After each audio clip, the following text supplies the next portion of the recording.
is now called to order. Before we continue, let me direct the committee secretary to acknowledge our resource persons for today. Thank you, Your Honor. Good morning po.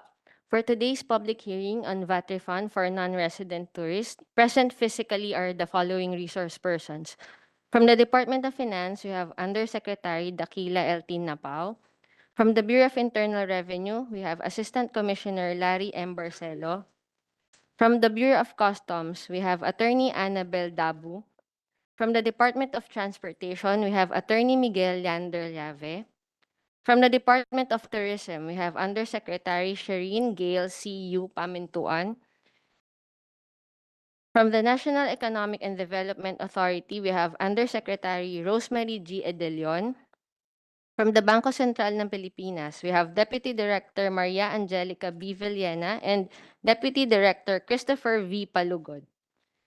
From the Bureau of Immigration, we have Attorney Arnulfo D. Maminta. From the Manila International Airport Authority, we have Officer in Charge Brian Anderson Waiko. From the Mactan Cebu International Airport Authority, we have General Manager Julius G. Neri Jr. From the Private Sector Advisory Council and Philippine Retailers Association, we have Vice Chairman Roberto S. Claudio Sr.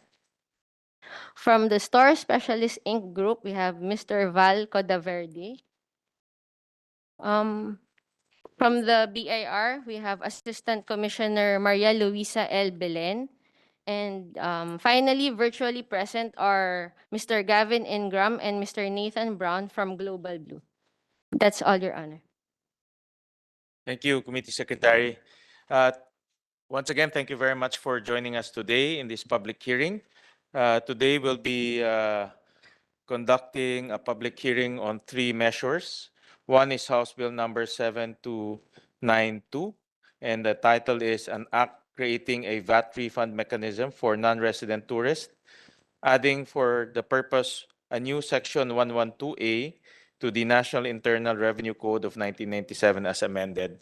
This is authored by Congressman Salceda, Suansing, Bascug, Aquino Magsaysay, Dionisio Dayanghirang, Haresco, Lagon, T. Yap, Luistro, and other members of the House of Representatives.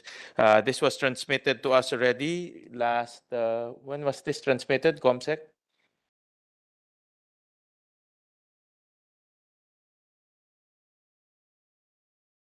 Anyways, it was transmitted to us a few months ago. Another bill that we'll be hearing today, Senate Bill number 2023. The title of this bill, An Act Creating a VAT Refund Mechanism for Non-Resident Tourists, adding for the purpose a new Section 112A to the National Internal Revenue Code of 1997 as amended, authored by yours truly. And Senate Bill number 2148, an act creating a VAT refund mechanism for non-resident tourists, adding for the purpose a new Section 112A to the National Internal Revenue Code of 1997 as amended, authored by Senator Jinggoy Estrada. So we have 3 bills on hand right now. One was transmitted to us by the House of Representatives. And normally when the Committee on Ways and Means conducts hearings, a lot of our taxpayers kinakabahan ho, because typically it will be about increasing taxes or imposing new taxes on certain goods or services.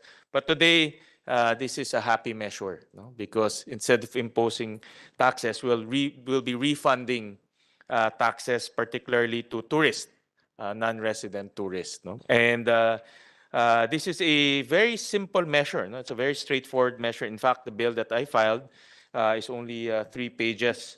And if you have noticed, all of the titles are pretty much the same. No? So I think all of us have traveled abroad, no? In various jurisdictions, Europe, Asia, America, and I think all of us are very familiar with the VAT refund system no? Especially for Pinoys, no? Alam mo nyo, mga Pinoy mahilig mag-shopping, no?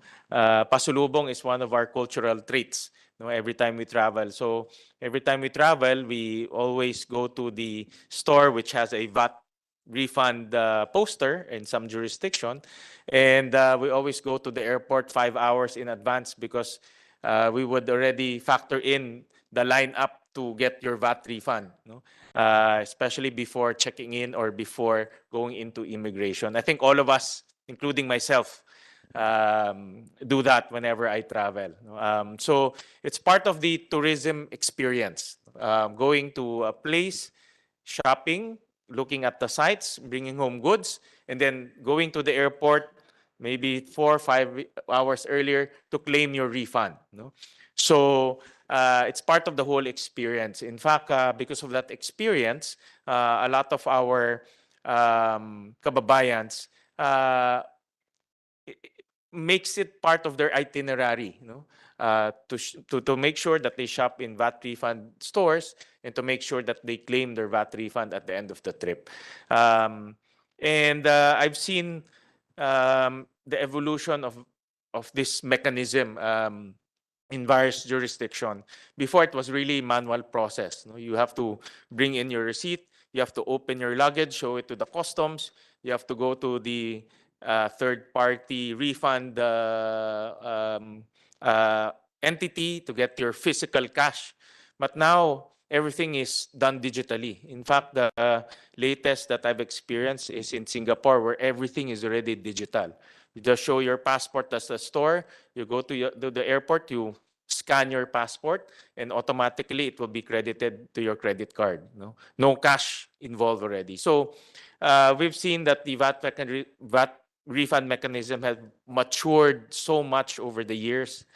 And having said that, I was actually surprised that here in ASEAN, if you look at the mid-size and the advanced economies of ASEAN, we're the only one country that do not have a VAT refund mechanism.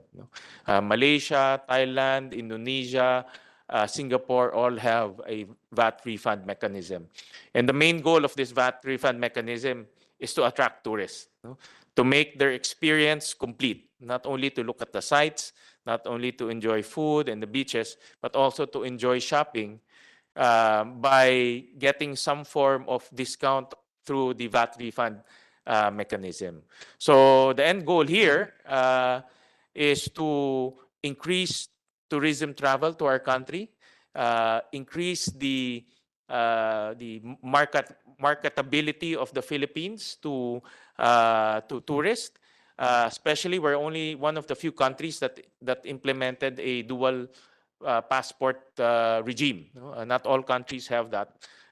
So we implemented that because we all know that we have a lot of compatriots outside of the Philippines. So this is also a way to attract our um, Filipinos living abroad to visit the Philippines more often. They visit the Philippines, but we want them to visit more often. So the underlying goal here is to increase tourism, improve marketability of the Philippines, of course, to put the Philippines on the tourism map. So we all admit that there are some revenue because it's a refund.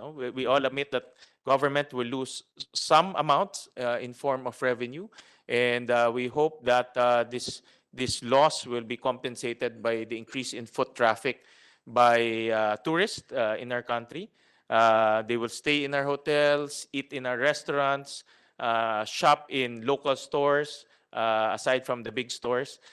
So even though we will lose some amounts in the form of VAT refund, we will gain much more in the form of um, uh, accommodation, even hiring of tour guides. When they pay tour guides, that's actually countryside development because tour guides are actually one of the poorer segments of the tourism sector. So we have other things to gain in replacement of the VAT amounts that we will lose.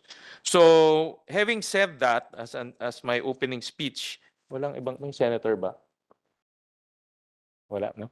So, having said that, we'll start off with the department that will stand to benefit in this proposal, which is the Department of Tourism. And we want to understand from the Department of Tourism what this measure can do in terms of improving the number of tourists that will come to the Philippines, improve marketability. Just imagine, no? All of our neighbors are saying, oh, we're VAT refund. When you shop, you can get 10% X amount off when you go when you shop in Malaysia or Thailand. In the Philippines, we don't have that selling point. No, tayo lang yung naiwanan in terms of that selling point. So this will just put us at par, no, with other ASEAN countries and also other countries. So we'll start off with the Department of Tourism, and we want to understand how this bill can support the tourism efforts of the government, how this bill can improve the marketability of the Philippines, and of course, other features of the bill that will improve the overall tourism sector of the country. So we'll start off with Undersecretary Pamintuan. Yeah. Good morning, Mr. Chair, and good morning to the rest of the members of this committee, as well as the guests. For the Department of Tourism, we warmly welcome this proposed measure, especially since we recognize there is a phenomenon called the shopping tourism. And we also believe, and based on several studies, that shopping directly contributes to the growth of a local economy. We also believe that the VAT refund mechanism is simply a fiscal relaxation to be given to all of the tourists visiting the country. And with the right policies in place, like the threshold amount, as well as the limited number of days for a tourist to purchase the goods to be taken out of the country together with the tourists, this will boost our competitiveness as well as enhance the tourism product portfolios that we already have here in the Philippines. And together with the Philippine Retails Association, we believe that this will contribute to our vision of also becoming a premier shopping destination here in the Philippines. We also recognize that regardless of a motivation of the traveler to visit a certain destination, shopping will always be part of the bulk item expenditure that a tourist will make. So we also understand that because this is a refund measure and it might result to losses, several studies have also established that the refund mechanism also increases additional shopping. There is a marginal increase in the shopping of a tourist, especially since we have duty-free shopping available at our airports. We think that this will be mutually complementary because the refund will encourage the tourist to spend that amount that was given back to them through our duty-free sales. So we warmly welcome this measure and we fully support it, Mr. Chair. Thank you. Just to put it on record, USEC, no, because we want to capture the benefits of this bill, considering that we all admit that there'll be some amounts, and DOF will discuss later the amounts that will be lost through the refund. So we want to understand the benefits, no, especially both in terms of how many warm bodies can we attract in terms of tourists, and then what type of spending are we looking at, and at the same time what type of employment, no, that we're looking at. So I want to discuss with the DOT some numbers in terms of benefits so that we will capture that on record, no? So my first question is, do you have any projection on how many tourists can we capture using this mechanism? And then what type of spending are we looking at? What type of contribution to our economy are we looking at? In terms of employment, how many new jobs can we create with this mechanism? Because obviously new tourists will come in. So just basic numbers, so we'll put it on record. Mr. Chair, just to put it in perspective, at the height of 2019, which is the pre-pandemic level, our inbound tourist arrivals was actually at 8.2 million. And last year, we have reached our targets and have actually welcomed around 2.6 million tourist arrivals, and we are expecting to have around 4.5 million arrivals this year, and next year to be able to fully recover to our pre-pandemic levels. As I've said earlier, Mr. Chair, while I don't have the specific numbers on maybe the exact number of tourists that actually come here to shop, shopping is actually the number 2 item of expenditure of a tourist. So it usually is the second or third bulk item in their expenditure. And the list of expenditure is really accommodation being the top. And then there's food, and then there's entertainment and recreation, shopping, and then other miscellaneous items. But we also believe that because of the competitiveness that the VAT refund incentive scheme will bring, then it will encourage tourists to actually spend more and stay longer, which means that this will directly, while improve the growth of a local economy, also contribute to job generation. We already contribute to previously around 11% of the employment here in the Philippines. We have a lot of tourist guides, but we also have indirectly provided employment to those, let's say, in the transport sector and those other sectors that contribute indirectly to tourism. With respect to your question earlier on the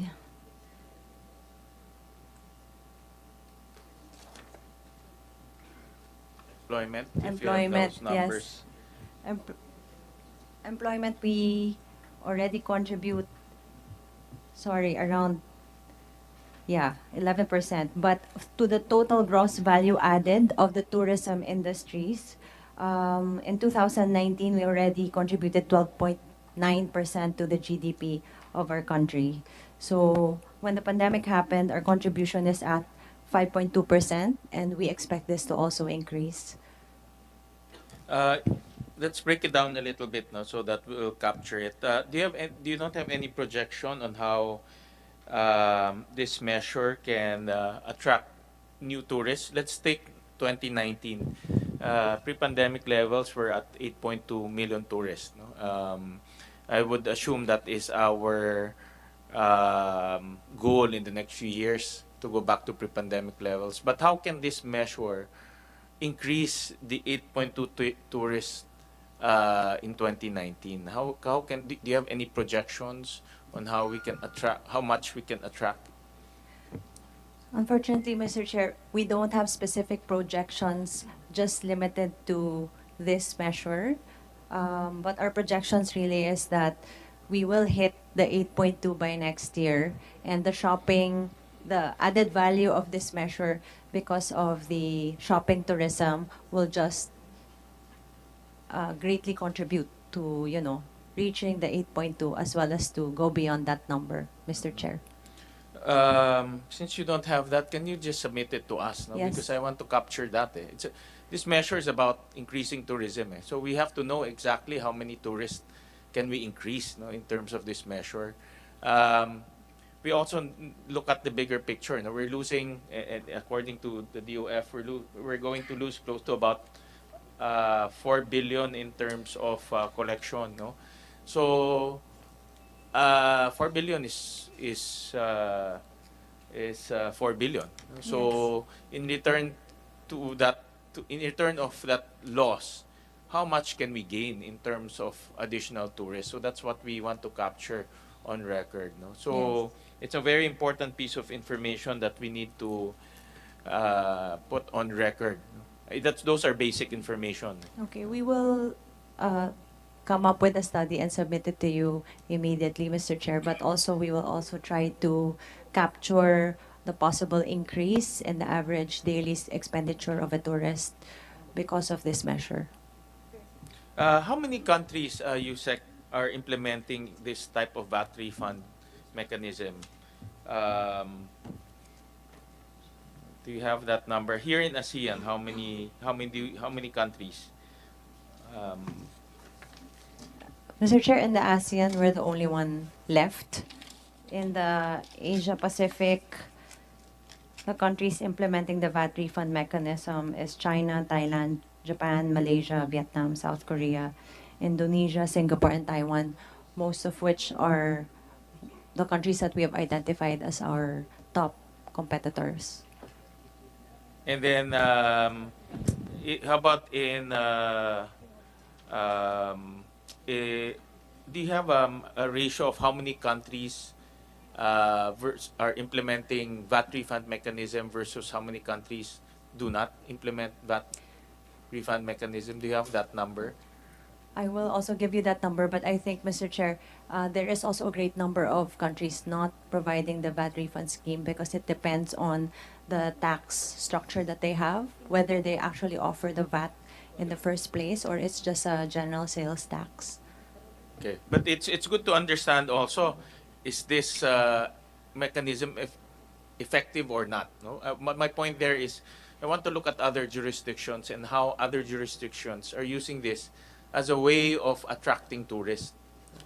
For example, if there are countries who are not doing this but they're attracting tourists, no, I don't know which countries, then there are other important factors for tourists to consider before they come to a country, before they visit a country.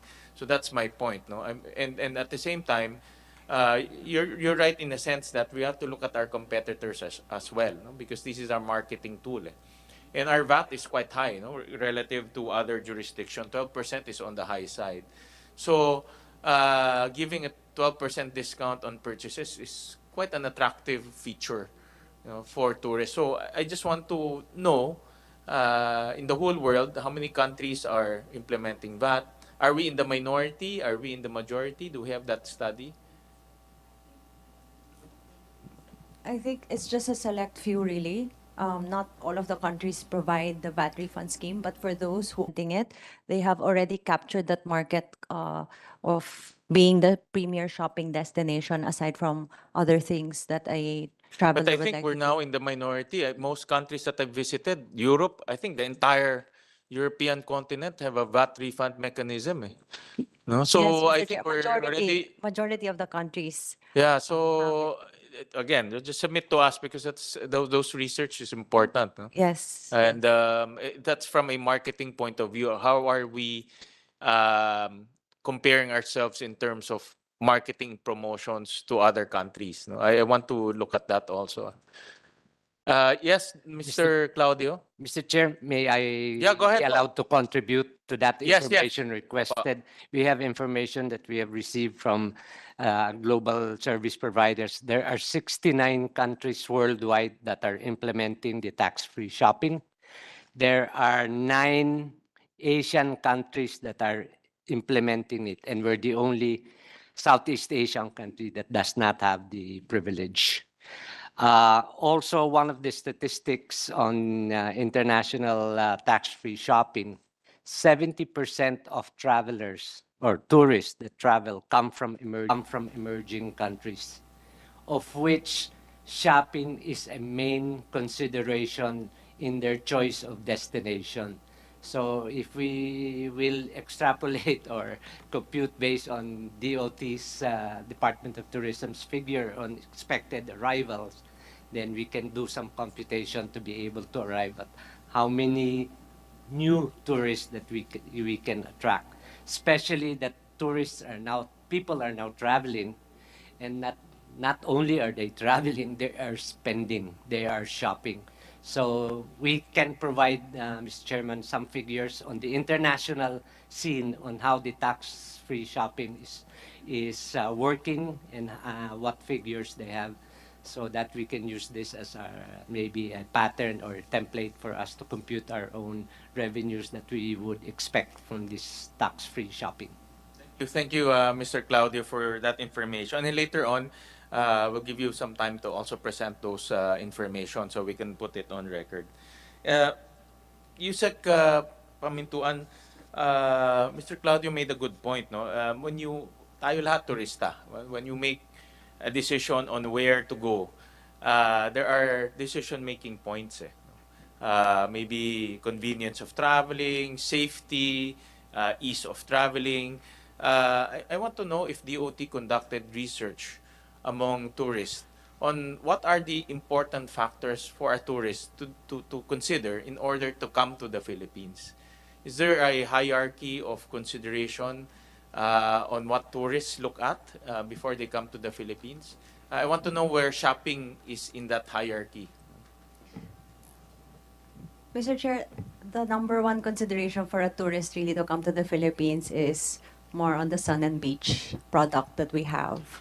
And after sun and beach is really on the heritage and culture. So shopping is within the top 10 of our product portfolio, but at the bottom 10. So, What exactly is the rank it's in the order low. of importance to our tourists? It's actually the lowest for now because we do have a high VAT. The lowest is Rate. in their last consideration. It's in the last consideration, but however, based on our studies also, they still spend. It is still a top item in their expenditure. It's just that we believe that if we do remove the VAT on the goods that will not be consumed here in the Philippines, then we also believe that it will continue to go up the rank as a shopping as a primary purpose of coming here to the Philippines. But for now, the primary purpose is really more of our top products for tourism, which is really sun and beach, nature and adventure, heritage and culture. So I guess Philippines is not even in the shopping destination map of tourists, no? If we enact this law because we're giving tools to the DOT to use in order to market the Philippines, eh. This is actually more of a tourism marketing tool rather than a taxation issue, no? So we want to understand from the DOT how this measure can be used as a tool, no? Whether it's marketing or promotions. How do you intend to integrate this proposal into your tourism agenda? Mr. Chair, to be honest, when we look at our top competitors, let's say Thailand or Malaysia or any other country, we do have the same top products that we offer to a traveler. So they really come there for sun and beach, for recreation, for nature, and we all have that. But the one thing that sets them apart from us is really the availability of, a better shopping portfolio as well as the VAT refund scheme. So we do believe that together with the support of the PRA and of this house is that we will be able to improve our product portfolio and to include shopping tourism as part of our strongest products in tourism. Well, I guess it's chicken or the egg, no? Because if you want to improve portfolio, you have to attract these big name retailers to come here. But they won't come here because they know that our goods are expensive in the eyes of the tourist, no? It's additional 12%. So it's chicken or the egg. By imposing the 12%, they won't come here. But if they don't come here, we don't have a good portfolio, no? For example, the well-known high-end brands, I think, we'll hear later on, no? We have some resource persons from the retail. But my common sense will dictate that they won't come here because normally these high-end brands will target high-end people. And high-end people normally are the tourists, no? But they won't come here because they're imposed 12% in addition to their retail price. So there's a chicken or the egg scenario. So that's my observation, no? Going around different countries. So the next question is, aside from because we're only looking at high-end brands, eh. But in the bill, we also made a minimum purchase of 3,000 pesos. No? So if you purchase at a minimum price of 3,000 pesos, you can refund. And the intention of this is to promote indigenous and local products. No? So how can this measure, and based on your study, no, of tourists coming here, are they attracted to local products? Are they just attracted to high-end products? So, based on your study, how can this bill help our local producers and our local indigenous products? No? Because that's also one of the intention is to promote our local products to consumers. And is the 3,000 threshold a good amount? Considering that we have to look at also our indigenous and local products, they're quite cheap. No? So I want to get your opinion whether the 3,000 pesos is reasonable or not. Mr. Chair, we believe that the 3,000 peso is actually very reasonable, considering the administrative costs that the refund scheme will entail. But just to put it on record, the 3,000 is also the number that the Philippine Retailer Association has agreed to as the threshold amount, to which we would like to defer to their expertise on what the amount should really be. But with respect to the shopping tourism, based on our records, most of the expenditure would really go to the food delicacies, and second, around 40 to 50% are actually spent on local textiles and weaves. So we firmly believe that the 3,000 will actually be enough for them to encourage our tourists to spend more on our local products. And just to also point out that we think that this measure will really target those who are coming from the emerging countries. We don't really think that the VAT refund is for the high-end luxury buyers. We believe that those who come in to buy those are actually, it's just an added motivation for them to spend, but they already have the capacity to purchase those luxury items in the first place. But we think that this measure will really support our local products because it will encourage most of our inbound tourists to really spend more on our local delicacies and local goods. Thank you, Yusek. I have some more questions, Yusek, regarding tourism, no? But I'll ask them later on so that the other resource persons can share their insights. And what's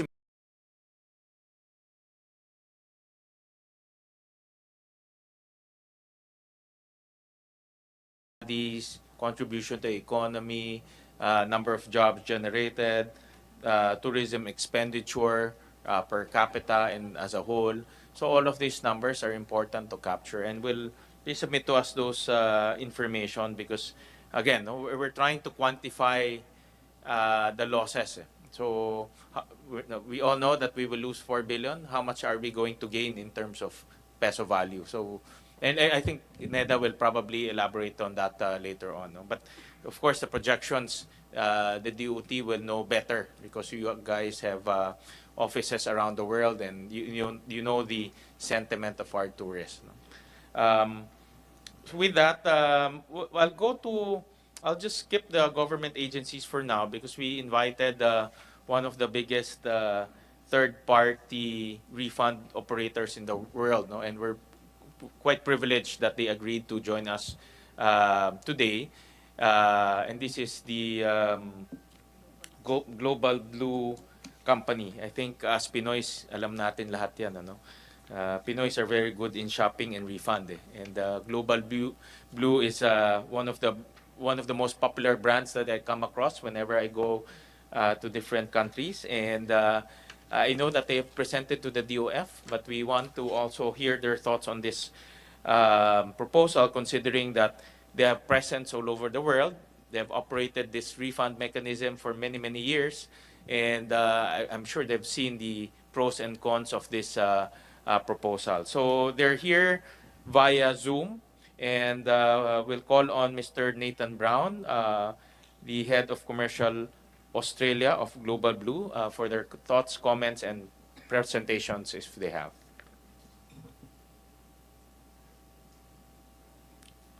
Thank you very much, Mr. Chairman. In fact, it's Gavin Ingram speaking at the moment. Mr. Ingram, sorry. No problem. And thank you very much for the invitation to participate in the meeting today. As you mentioned, Nathan and I, 4 countries where we provide VAT refund services. We work with over 300,000 merchant stores globally, supporting those merchants in offering VAT refunds to their travellers.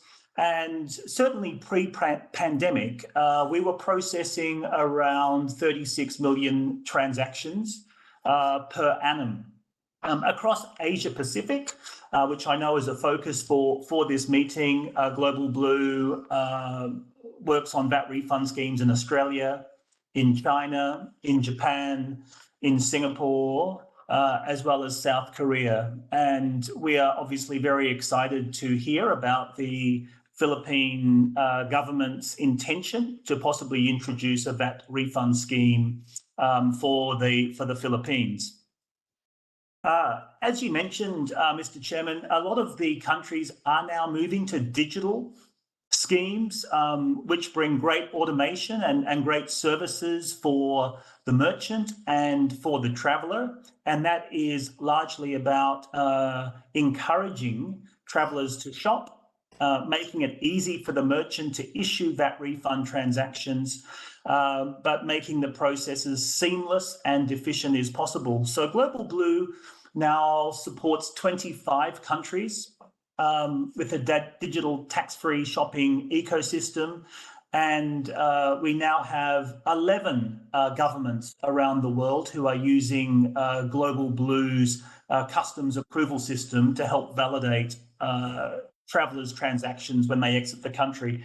You mentioned Singapore, and that's a great example where the Singapore government is using Global Blue's customs validation engine to drive their tourist refund scheme. Perhaps I could just make a couple of comments, Mr. Chairman, just on some of the points you raised, particularly around the objectives for the Philippines in introducing potentially a VAT refund scheme. You mentioned about the objective to drive more tourists into the Philippines. You mentioned the importance of increasing the marketability of the Philippines as a tourist destination. And you also spoke about the importance of capturing non-resident Filipinos when they return to the Philippines to encourage shopping. Many studies have been commissioned, Mr. Chairman, around this point, because countries do need to understand what the net benefit is of a VAT refund scheme in terms of the VAT that's refunded versus the indirect benefits that the VAT refund scheme will bring. I guess the first benefit that we've seen from commission studies is that VAT refund schemes do attract more travellers to come into the country. The VAT refund scheme also attracts more more shopping expenditure as well when tourists are in country. A recent study, and I have shared this with the Department of Finance, was commissioned recently for the European Union, and that in that particular case, with the introduction of VAT refund schemes across the European Union, it was indicated that a further 5.7 billion euros was spent for general goods and services, while 6.3 billion was spent because of tax-free shopping. So it doubled the amount of spending that tourists would otherwise do in country in 2019, bringing total spending by tourists on goods and services as well as tax-free shopping to 12 billion euros. So that study in Europe, which again is available to the Department of Finance, indicated that there was a sizable increase in expenditure when a country enacted a tourist refund scheme. In 2025, our Global Blues modelling for this study in the EU suggests that spending would increase from 6.3 billion in 2019 to 8.4 billion euros in 2025 as a result of the VAT refund scheme. The growth in spending on other goods and services would go from 5.7 billion to 6.3 billion euros, going to total spending of about 14.6 billion in 2025. So the conclusion from that study is that the VAT refund scheme does stimulate additional spending on retail. It also stimulates additional spending on tourism-related goods and services. Generally, Mr. Chairman, Global Blue monitors the economic contribution of VAT refund schemes in terms of the number of jobs it creates, as well as the increased tax revenues and the increased contribution to GDP. We obviously look at the direct impact, and that direct impact is the additional employment that the tourism sector would generate, the additional GDP and the additional tax for authorities due to that increased spending of the VAT refund scheme, and we call that the direct impact. We also then look at the indirect impact, which I think the Department of Tourism touched upon, and that is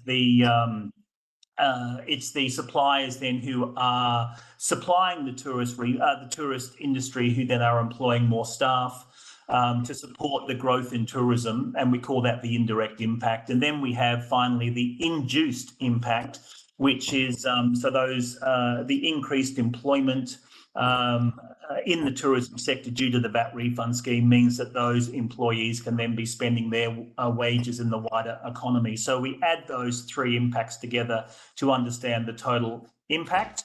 And particularly across the EU, we have seen that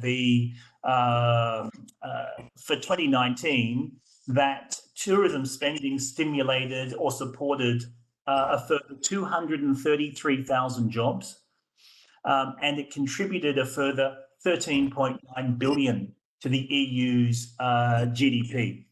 So it was a significant contributor to the economic performance of the European region, and that's why many countries around the world are looking at either implementing for the first time a VAT refund scheme or certainly modernising their VAT refund scheme, because countries, and we can now see from the data, particularly this European study, the significant economic benefit of introducing the scheme, and that far outweighs the amount of VAT that is refunded.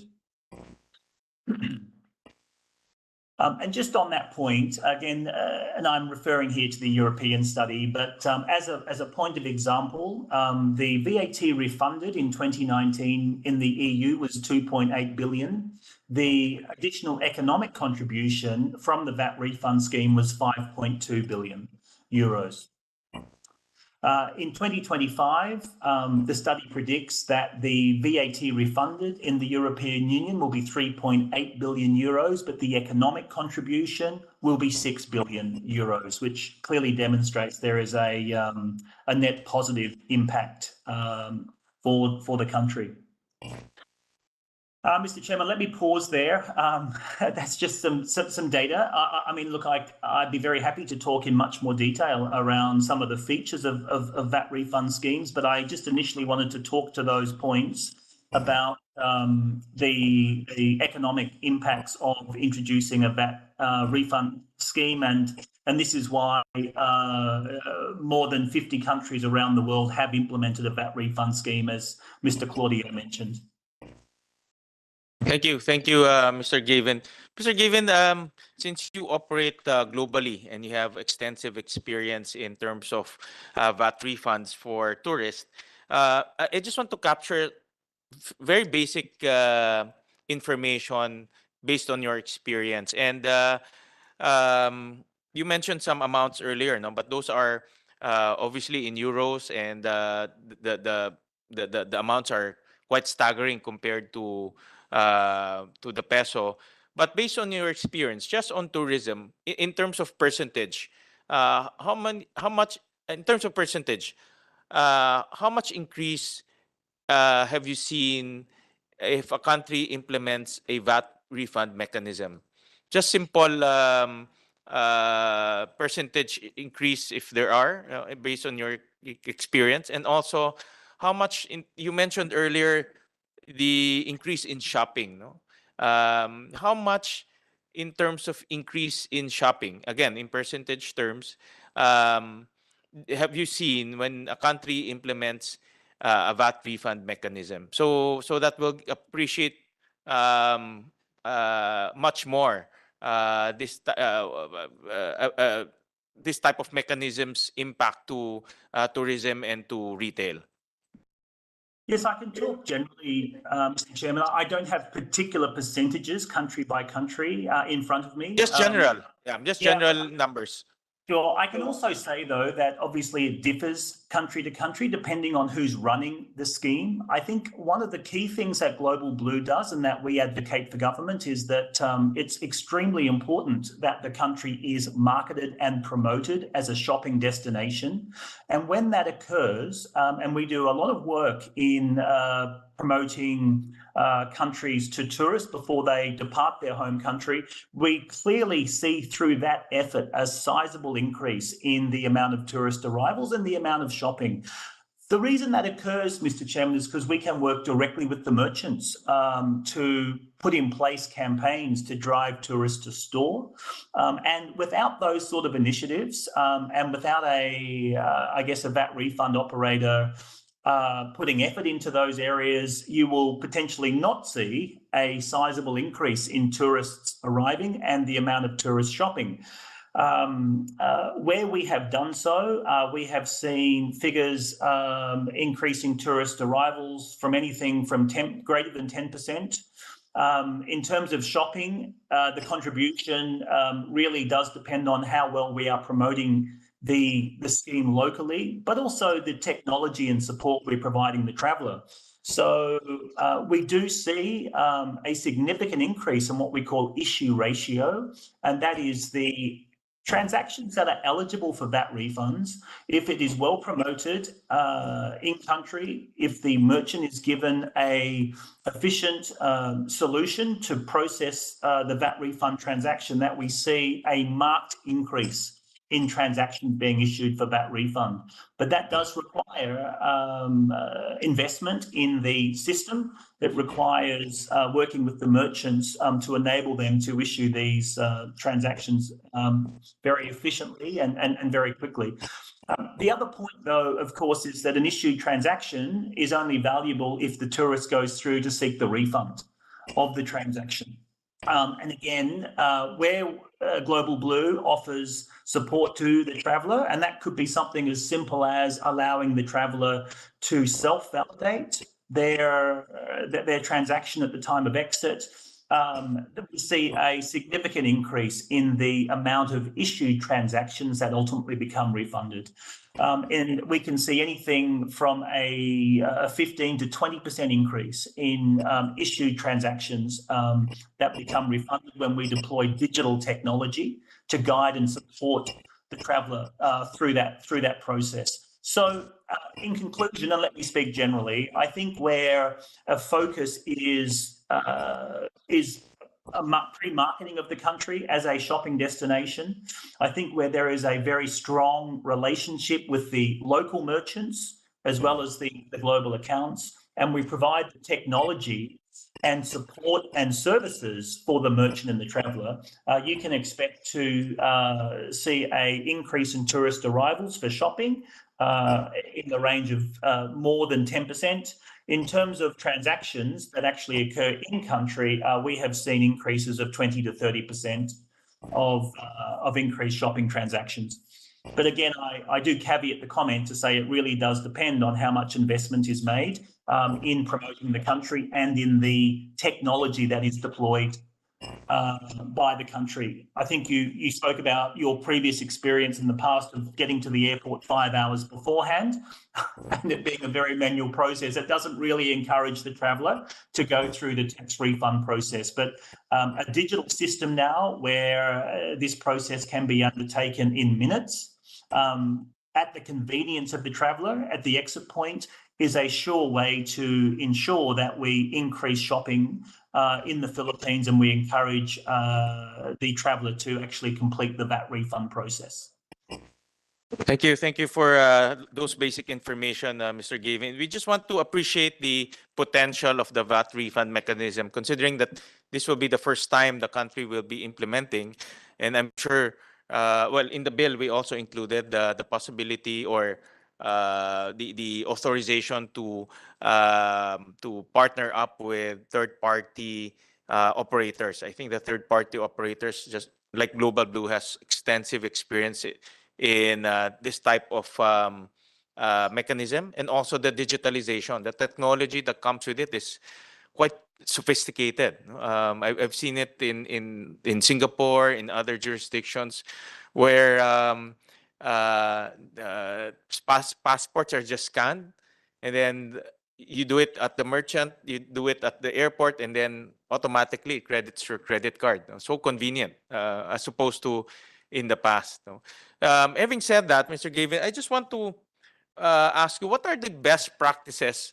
Okay, we're coming from zero. So what are the best practices that you've seen countries like new countries who will go into this mechanism have implemented in order to make their VAT refund successful? Successful in the sense that it attracted tourists, tourist experience have become much more, much better.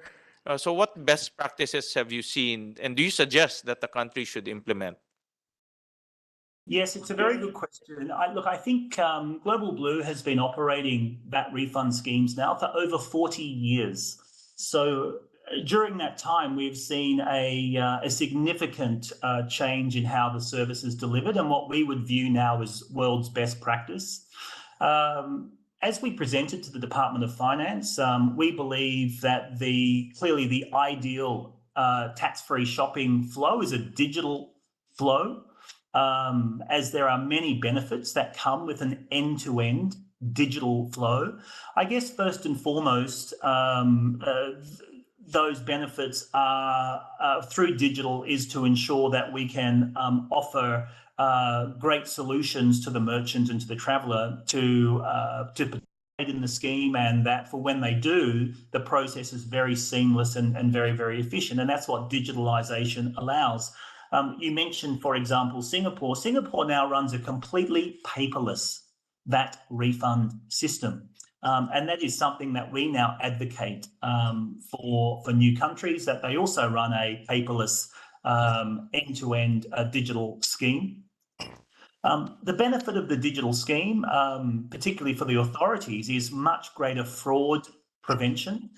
And that is really important, and also much greater security control, because I think fraud is a key concern when you're dealing with tax revenue and payment of any sort of cash or non-cash refund. You want to ensure that fraud is minimised as much as possible, and an end-to-end digital solution allows for that much better than obviously what a much older paper manual-based process allows. So fraud prevention and security control is absolutely critical as part of an ideal digital shopping flow.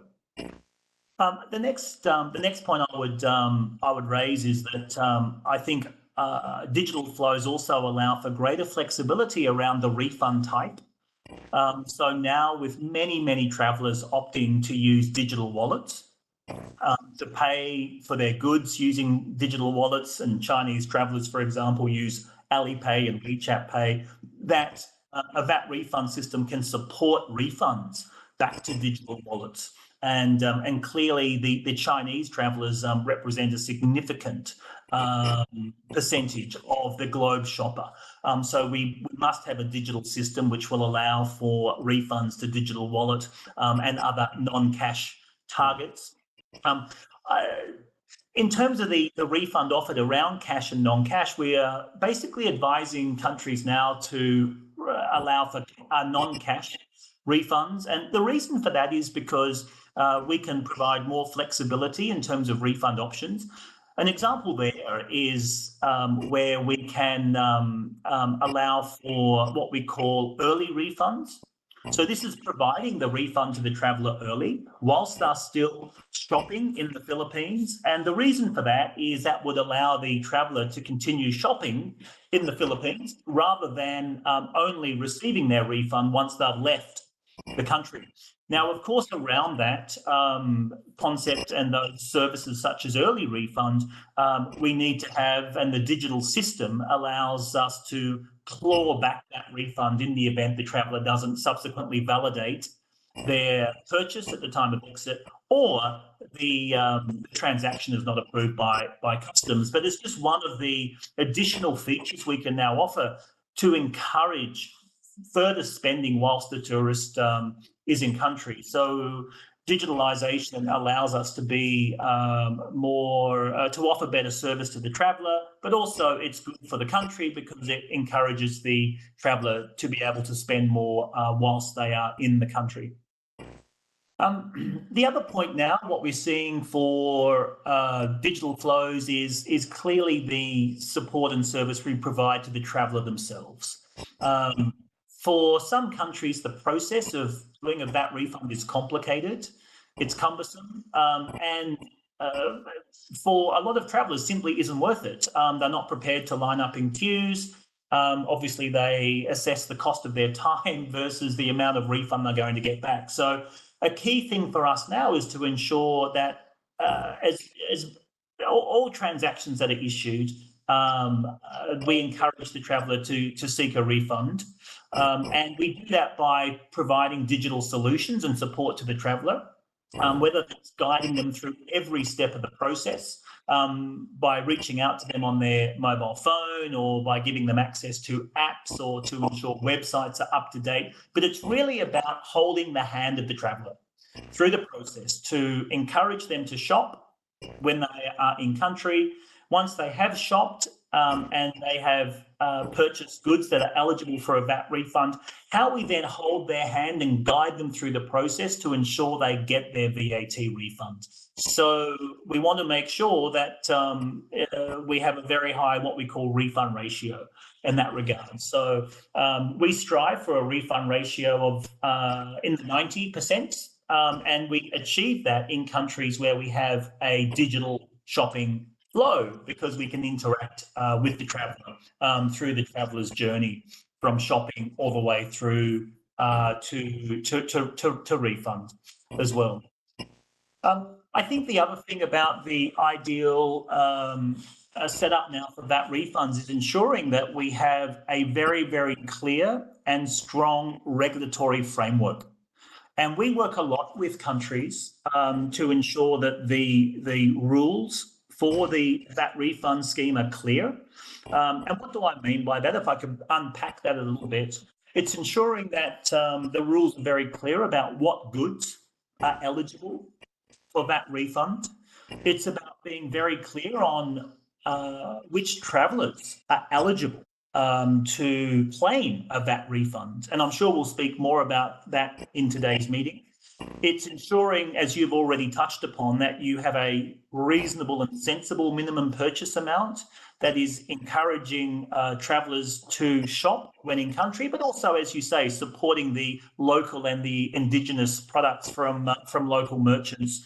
But the legal and regulatory framework also must be driven at fraud prevention, and it must also be driven at encouraging the latest technology and innovation. But that is very, very key to have a very strong regulatory foundation to support the scheme. And I'm pleased that the Department of Finance will be working on internal rules and regulations, which is about setting the rules and the framework for this scheme, because that is very, very important in order to do that.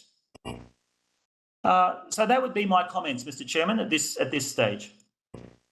Thank you, Mr. Gavin. You mentioned earlier fraudulent activities. No, can you, based on your experience, because you have 40 years of experience in this, what are the fraudulent activities that you've seen? What are the loopholes that these characters exploit in order to create fraudulent activities? And of course, how do we plug those loopholes and how do we prevent fraudulent activities from happening? So we just want to understand also the downside and how this can be exploited by unscrupulous people who wants to take advantage of this system. Yes. First and foremost, I think it comes about having very clear rules, and that those the rules for the scheme are obviously understood and enforced and built into the systems and the technology. So the first thing is detecting when a traveller may be seeking to claim a VAT refund who is not eligible to claim a VAT refund. So having a system which can detect that, and that is very important. So we control that certainly through Global Blue systems of having the traveller's passport as a document which allows us to determine whether or not this particular traveller is eligible for a VAT refund.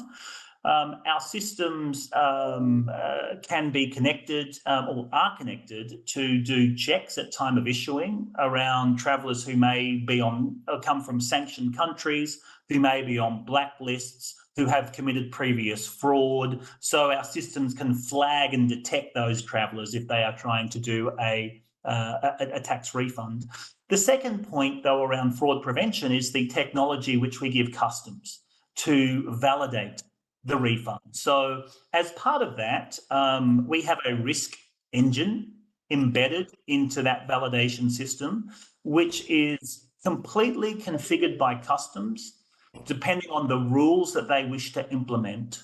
So at one extreme, Mr. Chairman, we have a risk validation system which could be configured such that customs inspect every single transaction.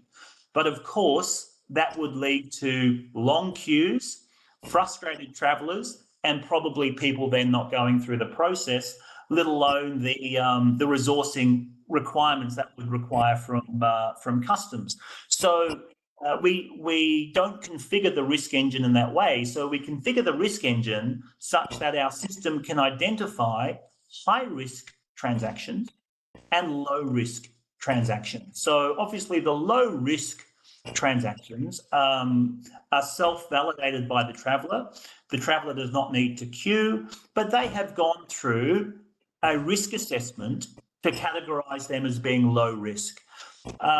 The system then allows transactions to be categorised as high risk if certain parameters and certain variables are met. Now, we have around, I don't know the precise number, but it's probably 30 to 40, maybe more, different parameters which we can configure in the risk engine to determine whether or not a transaction is considered high risk, and therefore it needs to be physically inspected by customs. And that is the ultimate check, because customs can then see the traveller, view the original passport, and view the actual goods that the traveller is intending to export from the country. So high risk, as an example, Mr. Chairman, a parameter could simply be value of goods. So for goods above a certain threshold, they must be inspected by customs. That's a very simple parameter. Another parameter could be certain travellers from certain countries may be classified as high risk, and therefore any traveller from that country would be required to have their goods physically inspected by customs. Now, as I mentioned, there's many different configurations here which we can apply to classify a transaction as high risk. Global Blue works with government authorities to determine what those criteria will be, but generally it's up to customs to then set what that criteria is. And that risk engine is the strongest way to help prevent fraud and detect fraudulent activity. As mentioned, our systems are connected to various watch lists, blacklists, so we can identify immediately any traveller who may have in the past been detected for fraud, so that our systems can detect that. We also at Global Blue engage dedicated fraud prevention teams, and I think that's important because fraud is ever changing, as you say, and we need to make sure that we are completely up to date and a step ahead, so we can incorporate these tools into our systems, and so when we roll them out to different governments, that they have confidence that everything is being done to detect fraud and to reduce it as much as possible. I think the most common example of fraud we probably see is where travellers are perhaps purchasing goods, but they're not exporting them from the country. And of course, the VAT refund scheme is driven around the principle that no VAT or goods are zero rated if they are not consumed in country they're exported. So a key part of the VAT refund scheme is to ensure travellers are exporting the goods from the country. So that is probably one of the main areas of fraud, and our systems are such that, again, through the risk engine, that we identify those transactions that potentially could fall within that category, being high risk, versus those transactions that are low risk. But fraud prevention and security control are probably two of the most important features of any digital end-to-end system, and it's where we probably spend the most time working with government authorities in always seeking to improve fraud prevention and security control. Thank you, Mr. Gavin, for that information, and thank you for sharing with us your experiences in VAT refunds. We'll appreciate it if you can stay for a bit. I'll just call on the other resource persons, and if you have any more comments regarding other topics, just feel free to let us know. So thank you very much. Thank you. We'll call on the Department of Finance for their comments and also some of their thoughts on the measure. Yusek Napao. Thank you, Mr. Chair, Senator Win. We would just like to generously express our full support for the passage of the proposed measure. Here, House Bill 7292, Senate Bill 2023, House Bill 2148, and Mr. Chair, the eventual unified bill of the House and the Senate, which institute a VAT refund system for purchases made by non-resident tourists. We confirm that we have reviewed and took into consideration the inputs of the various stakeholders,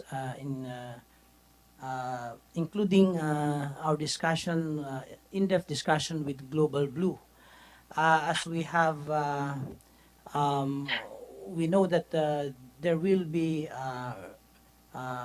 revenue erosion, but at the same time, we recognize that based on study, there will be an uptick in economic activities that will eventually result in a recoupment of these lost revenues in terms of economic income to the different sectors, Mr. Chair, particularly the sectors under the jurisdiction of the Department of Tourism.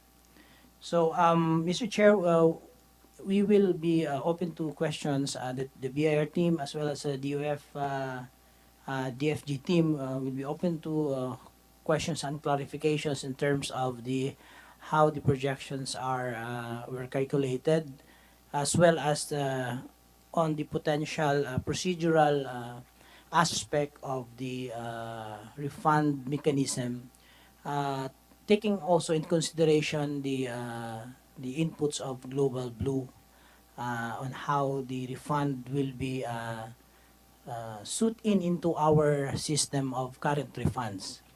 Because as we know it, we have a very strict refund system. But the reason why this was not just uh,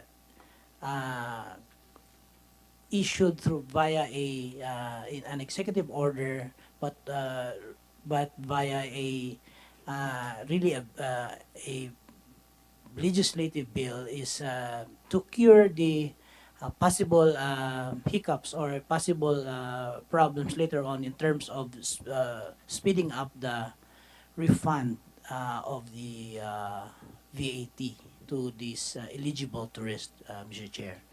So the BIR and the DF team will be ready to address the clarifications, Mr. Chair. Thank you. Thank you. Alam niyo naman kasabihan sa BIR, madaling magbayad, mahirap mag-refund. No? Yun. No, pero thank you for the statement of support, Yusek Napao. Just basic questions. No, I just want to put this on record so that people who will read the transcript later on will appreciate the logic why we implemented this mechanism. But before that, let me, of course, the basic is how much are we going to lose in terms of collection.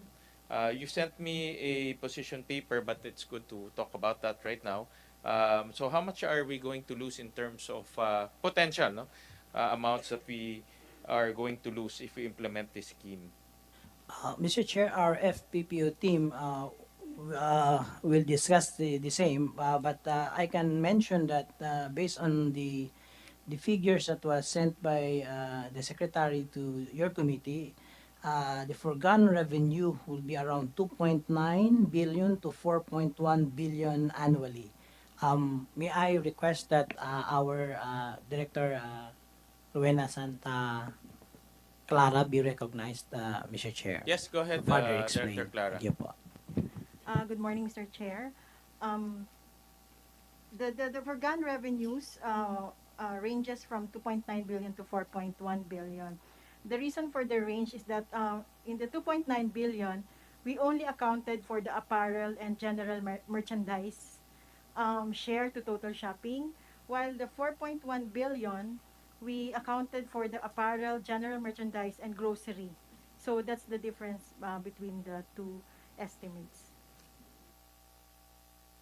In the overall scheme of things, no, if we're talking about a revenue of 5.7 trillion for next year, 4 billion is not so much, no, in the overall scheme of things. So that's why, but then again, billion is a billion. No? So that's why we want to understand from the DOT how can these 4 billion foregone revenues be compensated by increase in tourism intake. And later on, I'll show something that the spending share of a tourist, no, how much goes to shopping, how much goes to accommodation, and we know that shopping is just one component of the entire expenditure of a tourist, no. I want to, maybe later on I'll ask that from NEDA na lang, no? I think NEDA will have that breakdown. I want to understand, no, let's go into the process. How will the process be?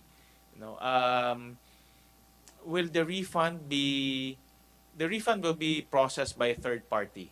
I think that is the direction, no? And I would support that because a third party operator like Global Blue has the technology. The technology alone will take time to develop. No? And like I mentioned before, the technology that I saw in Singapore is just phenomenal. No? The experience is just amazing. You don't need to go there 5 hours anymore, maybe 2.5. No, the 30 minutes dedicated for the refund. But I've experienced it myself. No, everything is done digitally. Even the refund itself is done digitally. So, but I want to understand how the refund internally will be handled by the Philippines. Will it be advance to the third-party operator? Will the third-party operator come up with the initial fund for the refund? Can you describe to us some idea, no, on how the process will be, and just to give us an idea what the Department of Finance envision the process will be for the refund? Thank you, Mr. Chair. Allow me to comment first on the craft on the provision. The House version states that it shall be mandatory because it states that it is a shall, but the Secretary of Finance prefers the version which says that it may, considering also that some jurisdictions, the government itself created the refund system. So so that you won't be just be limited to that option that we prefer third parties.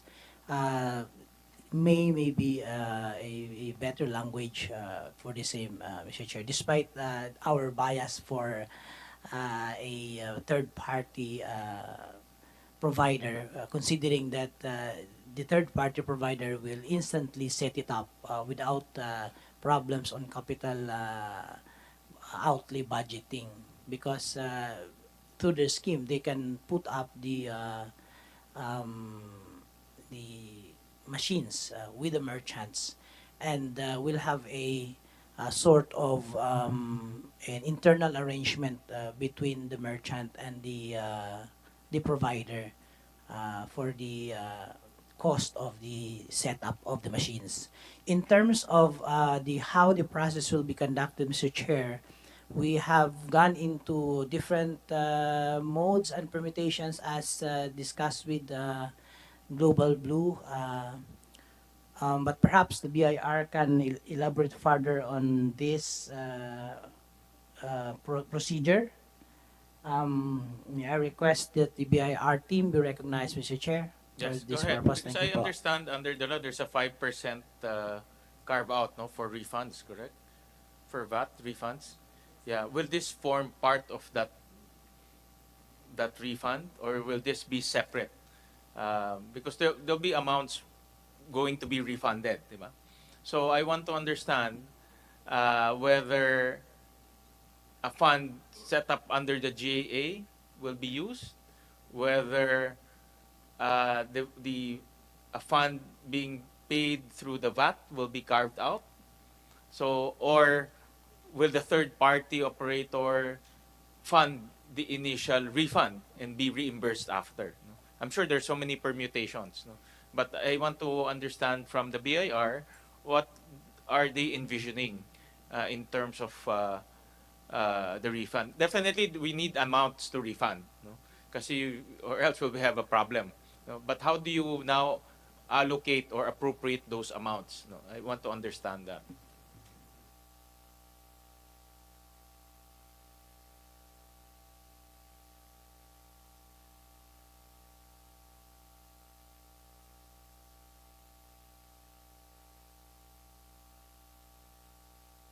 Mr. Chair, we went into different scenarios, and in fact, one mode there is that the transaction or the remittance of the stores will be directed to the service provider. That will that scheme uh, that scheme will probably fit into the EO scenario issuance, because it does not involve a direct refund by the government. to the shoppers. But what will happen is that the the merchants will remit the amount to the service provider, and the service provider will pay. So the transaction will be between the merchant and the service provider. But we also look into the other scheme, which is perhaps a better scheme, where the seller will just regularly remit to the government the sales, like the usual reporting.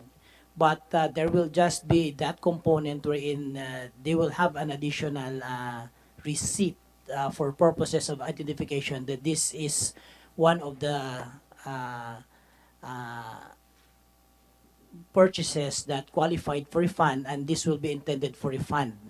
And this will be recognized by the third party's central system. And the refund will be paid by the third party provider, but the third party provider will bill the government. And that fund, the government will take out from the 5% automatic appropriation. That will be used to pay the third party.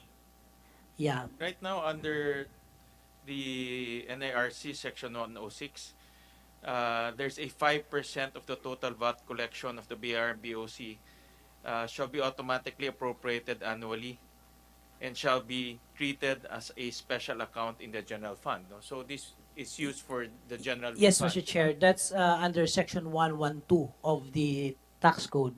Yeah. But this one, we're specially creating Section 112A. So, but we believe that this can be used as well for that purpose.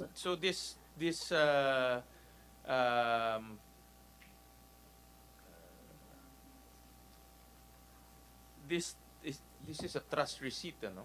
Tama ba? Special account. It's a special account under the general fund. No? Yes, Mr. Tama. Chair. There's an automatic appropriation of that 5% Yeah. that's ready for cash refund to. So in other words, this will be used also for the VAT refund for tourists. It's the same. We will not create any new special account anymore. Yeah, that comes to mind when we conceptualize the provision, but I would like to request the BIR to reconfirm that that's still the The reason why I'm procedure asking is, for payment. do we, number one, do we expand the 5%? Number two, do we include that in the law that we are creating now, so that it will be authorized to use it there, or there's no need because it's for VAT refunds, for general VAT refunds? No? So that's why I'm asking for the process so that we'll understand how to move forward with the law. Yes, Mr. Chair. Because the bill proposes to include the VAT refund on tourists under Section 112. And so the 5% that we got from Section 106 provides the funding for that section, the refunds. So that will be the basis of the source of fund that we request from the DBM out of that appropriation on the 5% of total collection. In other words, that that special account in the general fund will be the source Yes. for the refund. Okay. Yes, Mr. And, Chair. and the next question is, the 5% is normally that's for the mga exporters, tama? Yes. Now we're including tourists, Yes. correct? Yes. Po. I know sometimes this is not enough, eh. Diba? That's why there are delays, no? I think in some of the hearings, appropriations hearings, I remember that the amounts are not enough for our exporters, no? So my question is this 5% enough already for this purpose, for the tourism refund? I know the tourism might not be so big anyways, no? But nevertheless, I want to understand the computation. Mr. Chair, if I may, effective when the train law was enacted in 2018, we were able to refund really on the 90-day period. The the story about the delays was prior to the 2018, the Train Act. So fortunately, we are able to really process it and pay the refunds effective in 2018, so that we can boast about. Do you have any The- surplus We in that have a 5%? surplus, yes. The report from our finance service, we were told that we are not able to maximize the 5%. So after paying all the exporters, we still have a surplus. And the Yes, surplus Mr. goes back to the general fund, no? uh, for purposes of making sure that we are not being requested for to explain why we have a surplus, the finance service only request for the exact amount that Okay. the offices processing these refunds will be paying off. So, okay. So- But since there's a surplus, then we're quite confident that there are amounts for the tourist refunds. Yes, I would Mr. assume, Chair. no? I don't think the tourist refunds will be sizable naman, especially in the initial stage, no? Yeah. Yes, Mr. All right, Chair. okay. So I just want to understand the process that we already have an existing special account that we can tap into, existing source that we can tap into. Um, and then I want to also understand, though, in the proposal, there's a 85% refund of VAT, no? USEC. So in many jurisdictions that I've encountered, it's 100%, no? And then there's a transaction fee, no?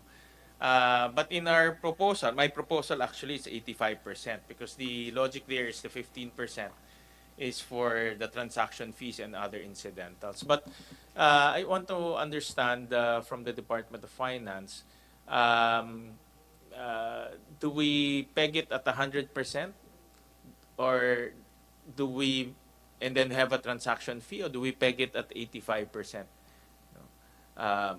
And then the remaining should be used for transaction fees and other related fees.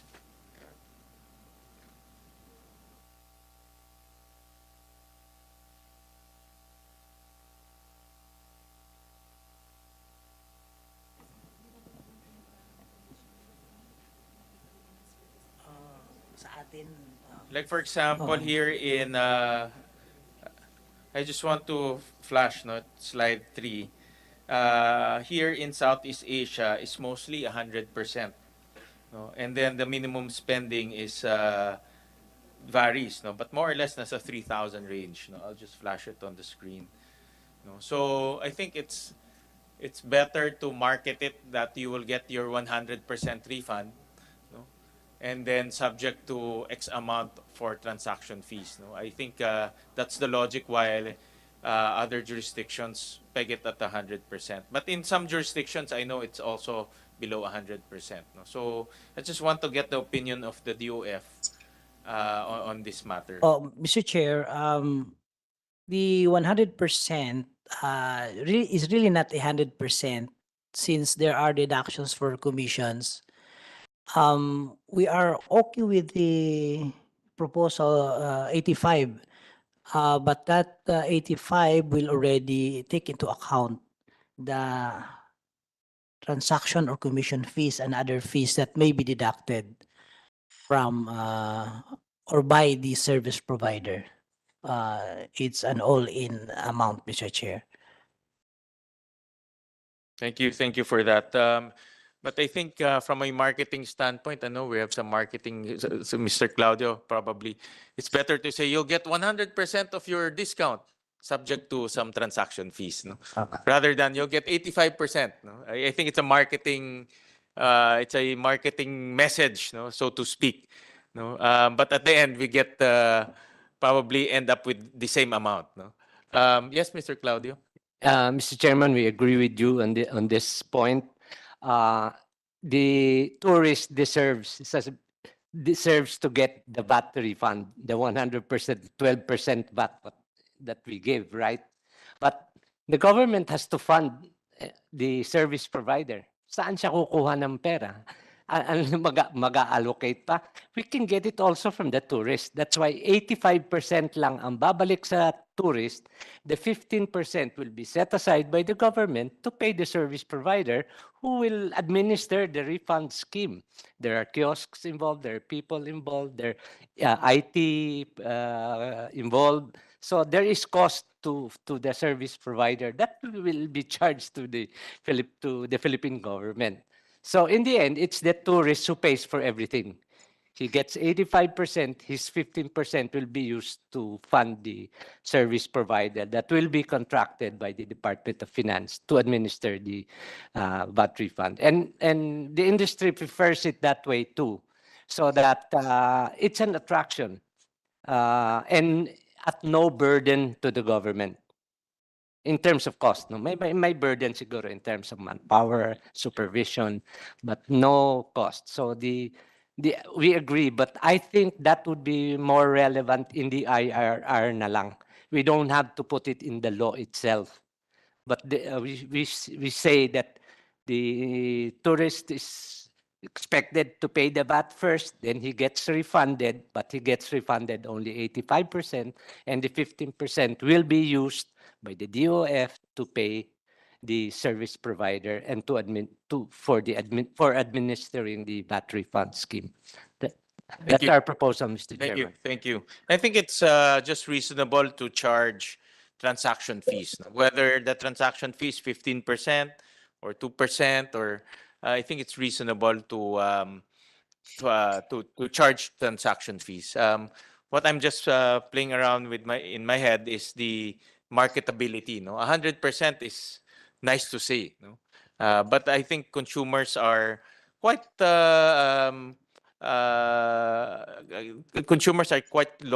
logical to accept transaction fees. Mr.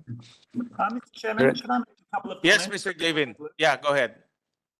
Firstly, just in terms of your slide, which I can see on the screen, I don't know whether this summary is correct for VAT refund schemes or for VAT refund to exporters. The reason I say that is because if I look at Singapore, we know the GST rate has just gone up to 8%.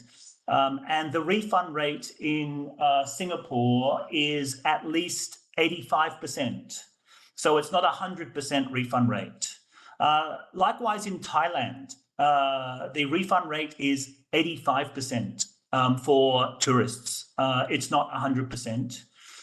Indonesia, I am not sure of what the refund rate is for tourists. I'd need to look that up. And just to be clear for Malaysia, so Malaysia currently does not have a VAT refund scheme for tourists because the Malaysian government abolished the GST in 2018. So at the moment, there is no VAT refund scheme. But when there was a VAT refund scheme in Malaysia, the refund rate was 85% of the VAT. So certainly what Global Blue would advocate based on best practice around the world, and I think this is what Mr. Claudio was suggesting, was that the traveller pays 100% of the VAT at the time of purchase. Then at the time of refund, the traveller is refunded a percentage of the VAT.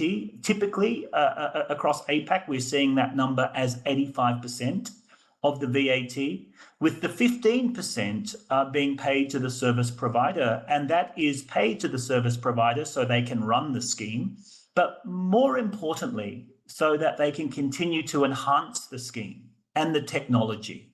And that's really important because we are seeing such seismic shifts in the technology offering that we need to use those funds to ensure that we bring and improve the system to encourage travellers to shop and to make it easy for the merchants and to bring strong systems to the authorities as well. So we would certainly advocate for a fee being charged to the traveller. The travellers are used to that, certainly across APAC, because that's how it works across APAC. I think the only exception to that, Mr. Chairman, is Japan, where Japan runs a very different scheme called VAT off. So what that means is that the traveller never pays the VAT in the first place. But interestingly, I don't know whether your members are aware, but Japan is looking at changing that scheme because it is not the best scheme in terms of fraud prevention. So the government is currently looking at introducing a similar setup to Singapore, for example. But the preferred approach is to charge the traveller a fee. To your question around funding for that, again, it does change country to country. But generally, Global Blue funds the payment of the VAT to the traveller, and then Global Blue would charge the tax authority for the VAT. Global Blue would be refunded 100% of the VAT. Of course, it's refunded, for example, 85% of that to the traveller, and it would retain 15% as its service fee. Thank you, Mr. Gavin. Maybe you can reduce the service fee since we have our own money, since we have that 5% in the law. So um, the next will be NEDA. We'll ask NEDA some of their findings on the proposal, and then we can talk about the multiplier effects of tourism. Yeah. Yes, thank you, Mr. Chair, Your Honor. Well, first, the general comment, we support the proposal to implement a VAT refund for non-resident tourists in the country, as it can increase tourism receipts and attract more tourists. Just to note as well that we have looked at the literature, and so far we have not found a study about the impact of a VAT refund scheme on tourism arrivals, I suppose because there's just many other factors that are involved. But we did find several studies that looked at the VAT refund schemes and the increase in tourism receipts, in particular in the shopping. So we also note that international tourism in particular is considered an export of services. And so for this one, we need to consider ourselves as competing with our neighbors, as already mentioned by our colleague from the Department of Tourism. So since our neighbors have already implemented this VAT refund scheme, it will do well for us to do the same. So in coming up with the estimate of the impact of this proposed refund scheme for non-resident tourists, we actually looked at the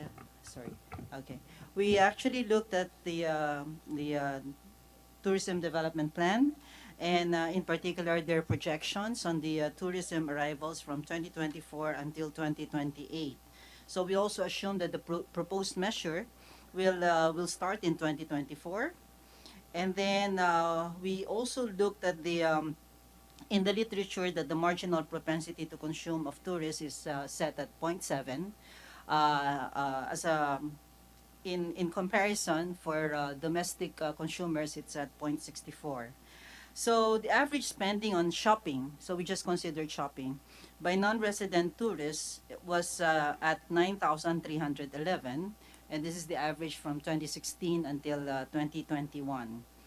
And then, so given this, and we also assumed that the VAT refund will be a source of additional income for the non-resident tourists, and then a portion of that, in particular 0.7 of that, will be used to spend on retail goods in the country. So in terms of the multiplier, we looked at the multiplier of the retail trade sector. So the counterfactual is that government will be keeping that VAT revenue, and it will also be subject to a multiplier effect of government spending, which in terms of the recent GAA is at 1.38.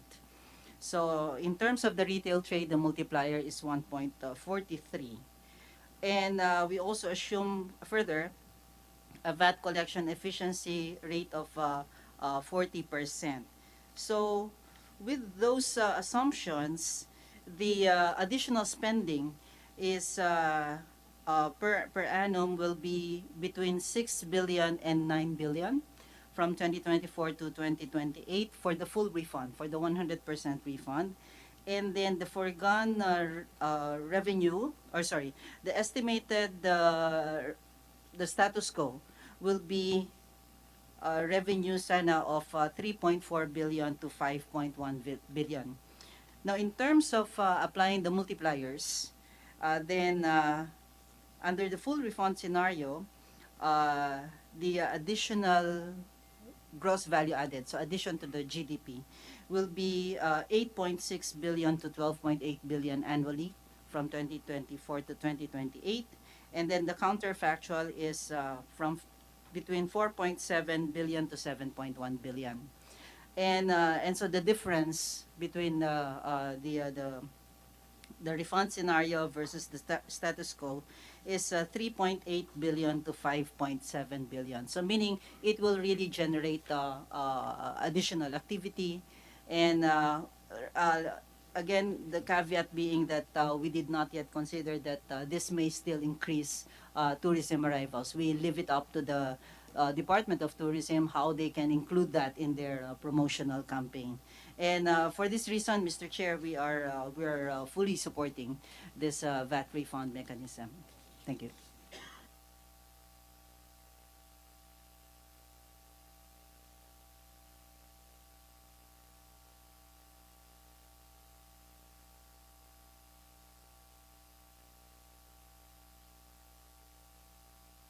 So you said, just to summarize um, your comments, is we will see additional spending in shopping by about 6 billion to 9 billion. Yes, Mr. Chair.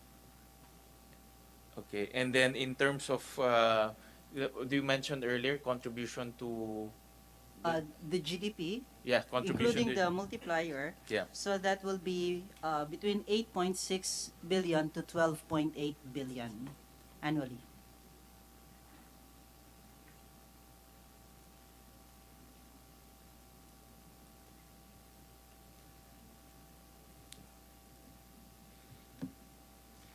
And do you have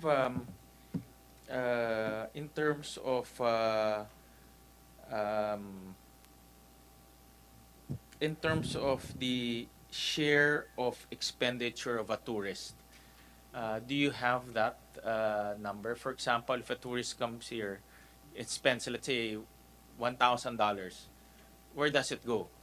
How many percent of those goes to, let's say, accommodation, to food, to shopping, etc.? Do you have that breakdown so that we will appreciate how much a tourist allocates to shopping? Yeah. Yes, Mr. Chair. We actually the Philippine Statistics Authority has been compiling what we call the tourism satellite accounts.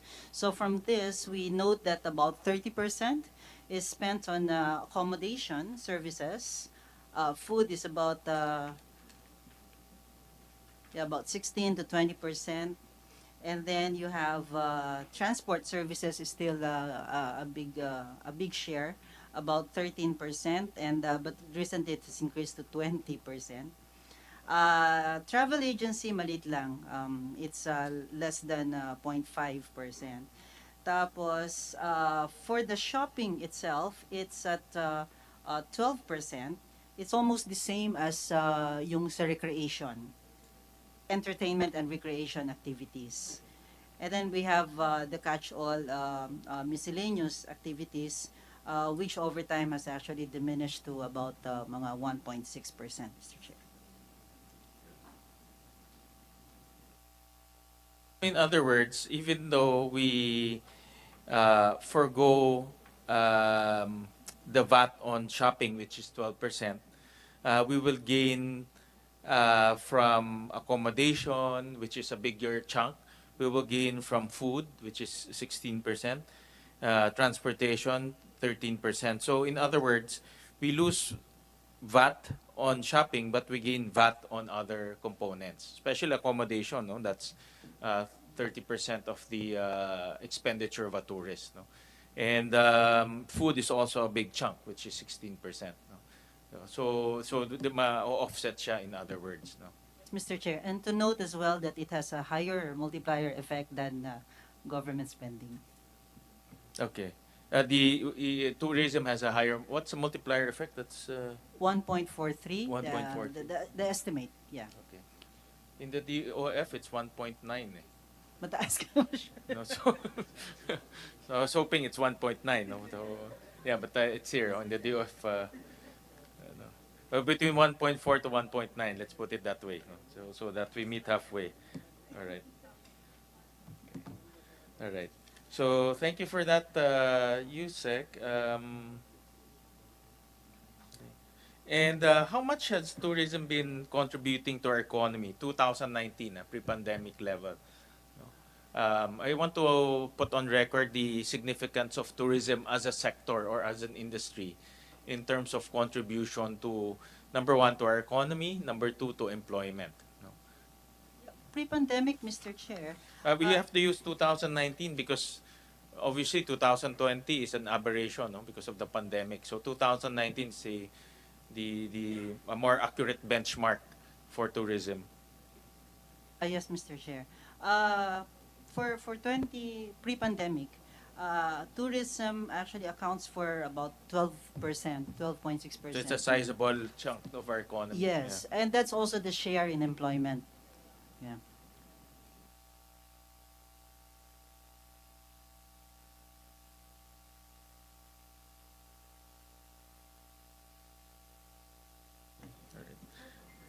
Yes, go ahead. You said. Yeah. Just to add as well that for this additional GDP that is generated by this added spending, we would be adding about in terms of employment, nasa mga 5,000 to 6,000.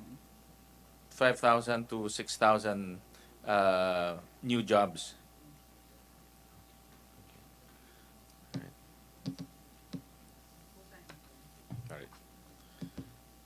All right, Yusek. Thank you for those information. We'll go to the other resource persons because we invited some resource persons from the private sector. We're here joined by Mr. Covaderi of the store specialist. Is there any comments on the proposal? Since store specialist, as we all know, is one of the oldest, most established high-end retailer in the country, and the aim here is to improve retailing volume being consumed by tourists. So any comments, sir? Good morning. Good morning, Mr. Chair and everyone. Thank you for inviting us here. We welcome this proposal 100%.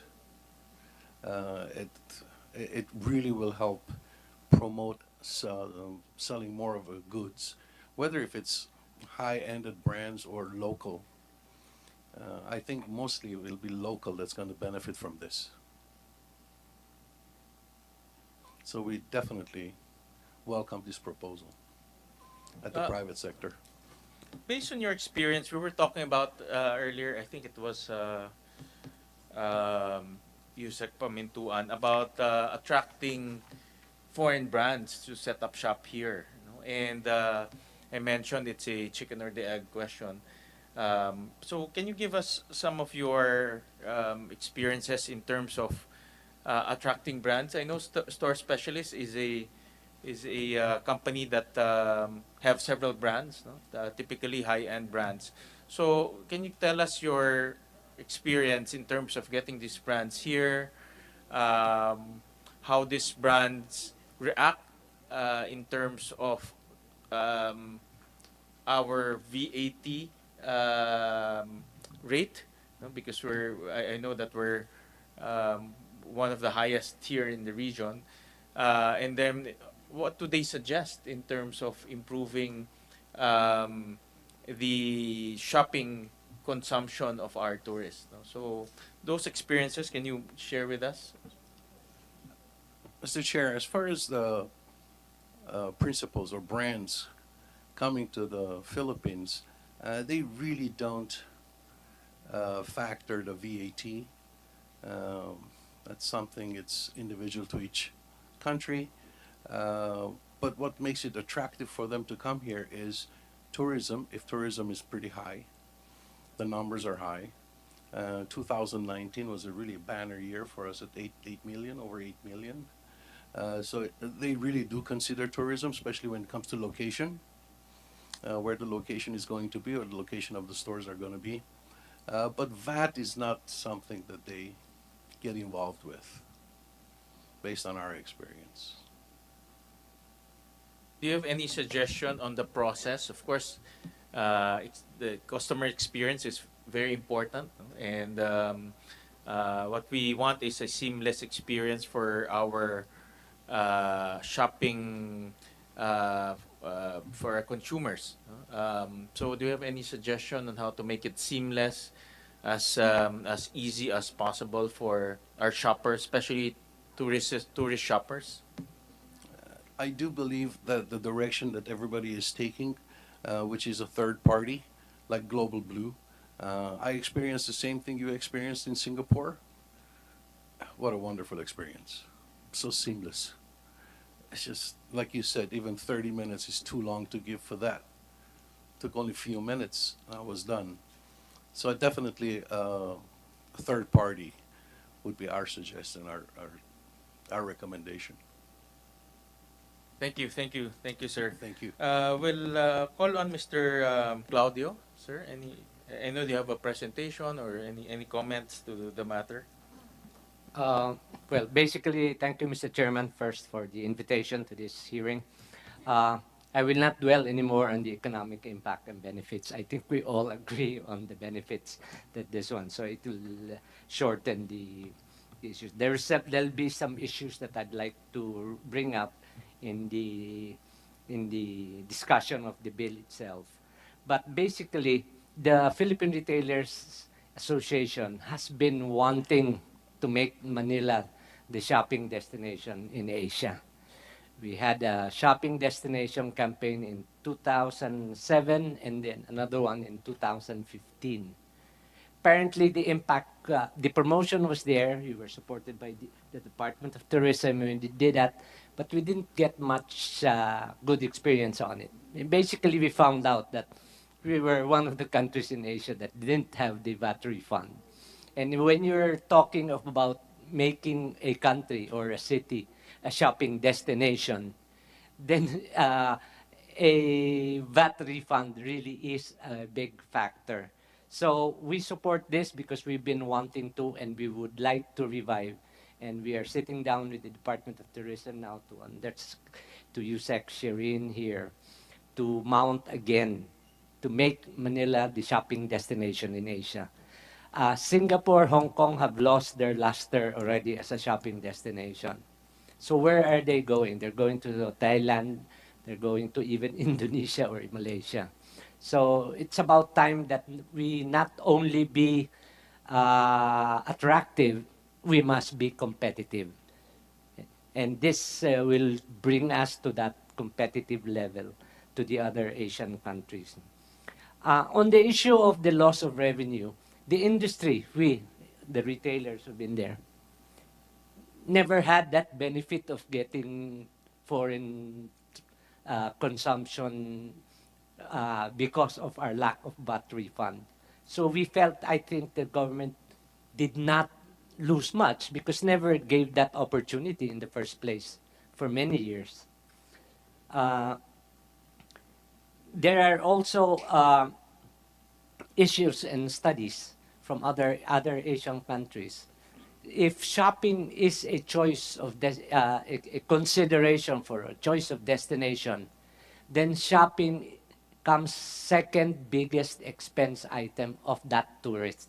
His first is lodging, of course, hotel, airfare. Shopping is their next because they really travel purposely to shop. So the resorts, the tourism aspect comes 3, 4. But shopping is a second expense item. So we would not want to lose out on that. As I said earlier, people are traveling already. There's a travel revenge, they call. And not only are they traveling, they're shopping.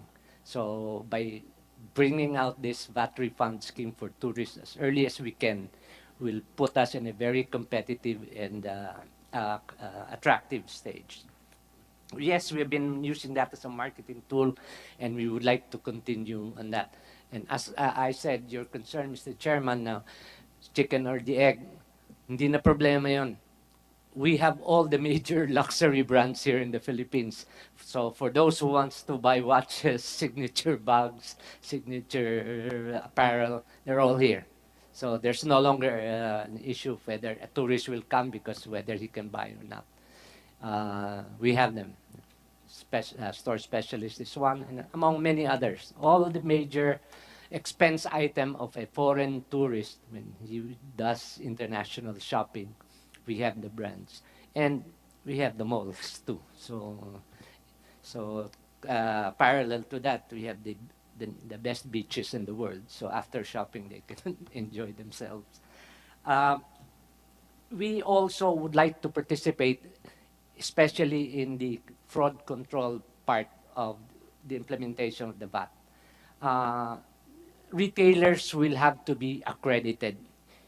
I don't think the Department of Finance or BIR will want everybody to just simply say, I sold a Rolex watch in a Changi, I bought a Rolex watch in a Changi, the fake, and then go to the airport and say, I bought a real watch, give me a 12% rebate on 150,000. So there has to be some sort of accreditation because we need to make sure that the government is not defrauded of the proper revenue. We also want to contribute on the implementation.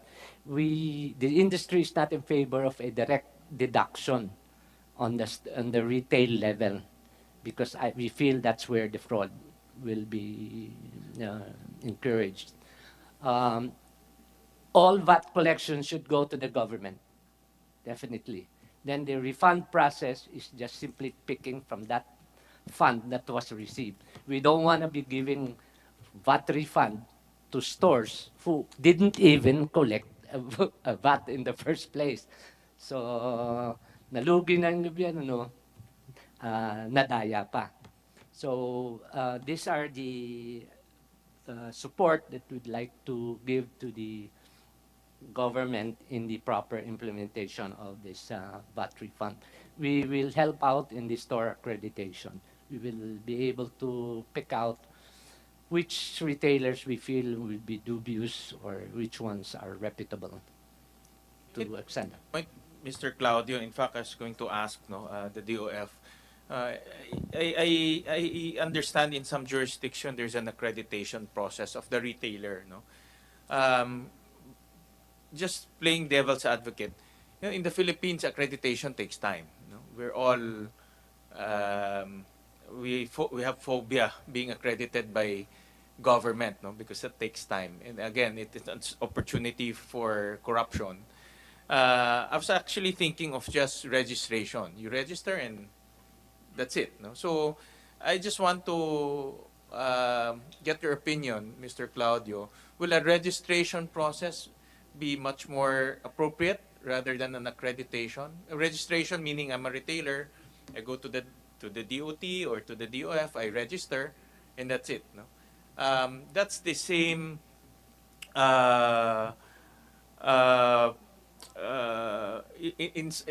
We're just reversing the process, so that the process will be faster, and then there's no more period to wait whether you will be accredited or not. So just to get your opinion on that. Agreed, Mr. Chairman. Of course, the registration should just simply ease it. But who's going to vet whether that registration is pwedeng aprubahan o hindi? A Changi owner in Green Hills, I'm sorry if Green Hills representatives are here, and says, I want to be registered as a VAT refund, and he's selling fake watches or fake shoes.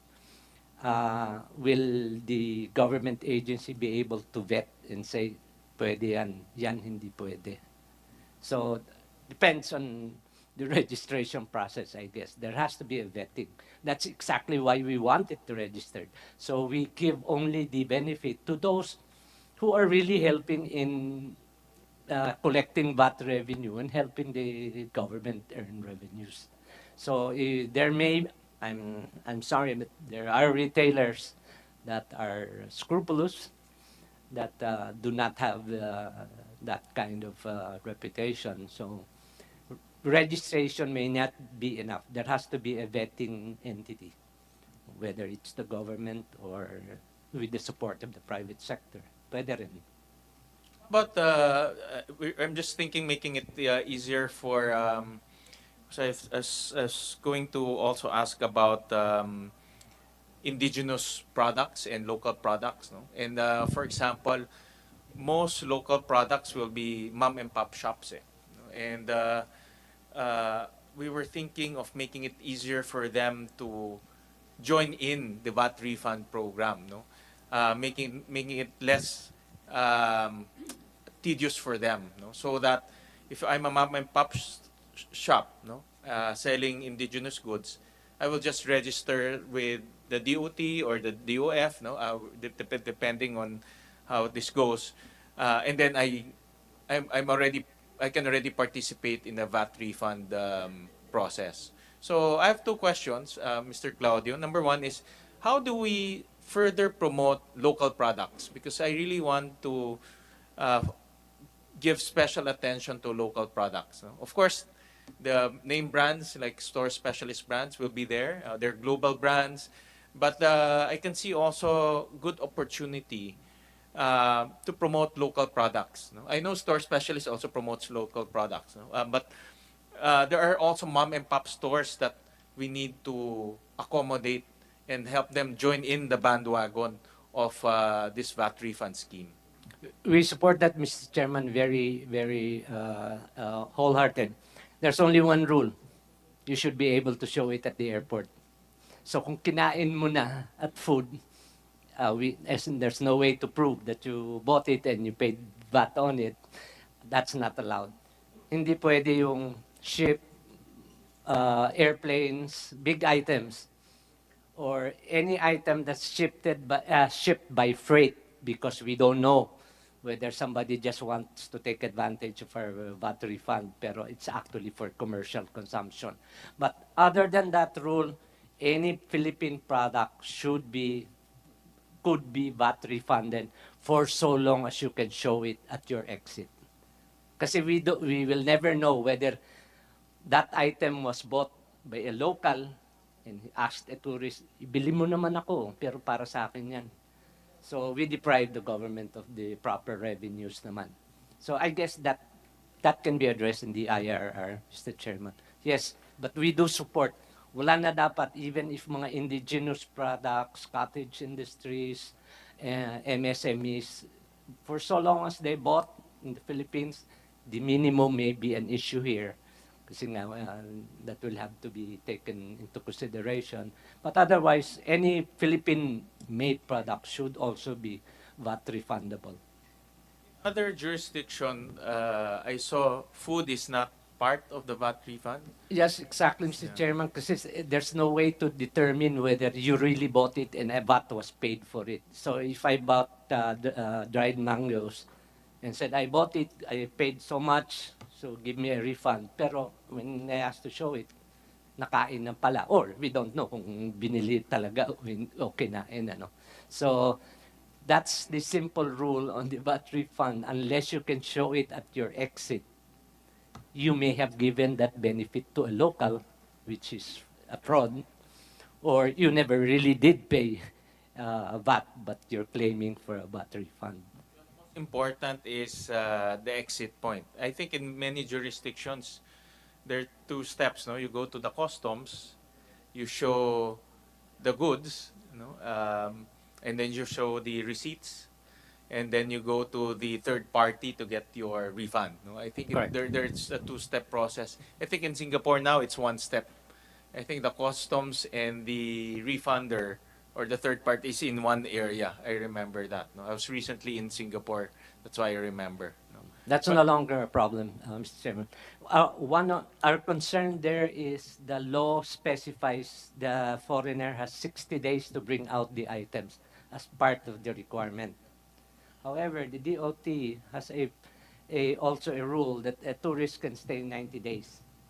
So there may be a conflict. So before the final wordings of the law is effected, we'd like to recommend that we reconcile that. Either we go 90 days or 60 days. Because if a tourist is allowed to stay 90 days, but he has to bring out the product in 60 days to be within the law, that means lalabas pa siya, tapos babalik na naman siya. Or if he doesn't bring it out in 60 days, he is violative of the law. Diba? So can we input that, Mr. Chair? That's a good point that you made. Actually, in some of the jurisdictions, they allow 90 days in some areas. Well, let's align na lang with the DOT's 90 days. Yeah, they allow 90 we'll days. seek so guidance from the the DOT and the DOF on that. No? But the standard that we've seen is 60 days. That's the standard. But I've seen some areas where they allow 90 days. 90 days. Yeah. The other, Mr. Chairman, is part of the wordings of the bill is the unclaimed refund should be remitted to the government. I think this may be out of place because there is no VAT refund that will go to the service provider. All VAT payments will go to the government. None will go to the service provider. So maybe that should be looked into to make sure that is not an area for fraud too. Yeah, admittedly, this is actually, I asked my staff before the hearing. Admittedly, this is being what was being contemplated here. There's government will allocate the fund, and then from that fund we will draw the refund, and then the unclaimed will be put back to the general fund. No? So, but there's so many. I understand now. There's so many permutations. In fact, Global Blue can advance the amount. That's usually the procedure now. Yeah. You have already the 5% that's set aside because the government received all the VAT on all transactions. May 5% na pagkukunan. It's the service provider who now releases initially the refunds to the tourist. And then the service providers files a statement weekly, monthly to collect from the government what they said they refunded. We are also not in favor of direct refunds by retailers in the stores, yung outright, because I'm sure the government may have difficulty tracking that. Was there really a VAT paid? Di ba? Kasi kung outright, that means the government didn't even receive the VAT. Went straight. So there is that provision too that should be monitored closely. Other than that, Mr. Chairman, we're all out and we would be supporting the DOF and the DOT on this project, and we are very confident that it's going to boost our tourism.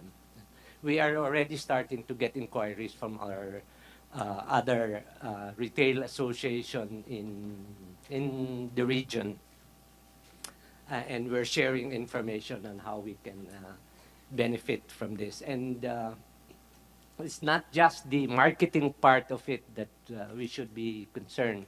Should be concerned on the trickle-down benefit to the economy of what this will bring. Thank you. Thank you, Mr. Claudio. We'll call on Mr. Neri of MCIAA. Good morning, Mr. Chair, and thank you very much for inviting me to this hearing. First, may I say from the Mactan Cebu International Airport Authority, we more than 100% support this proposal.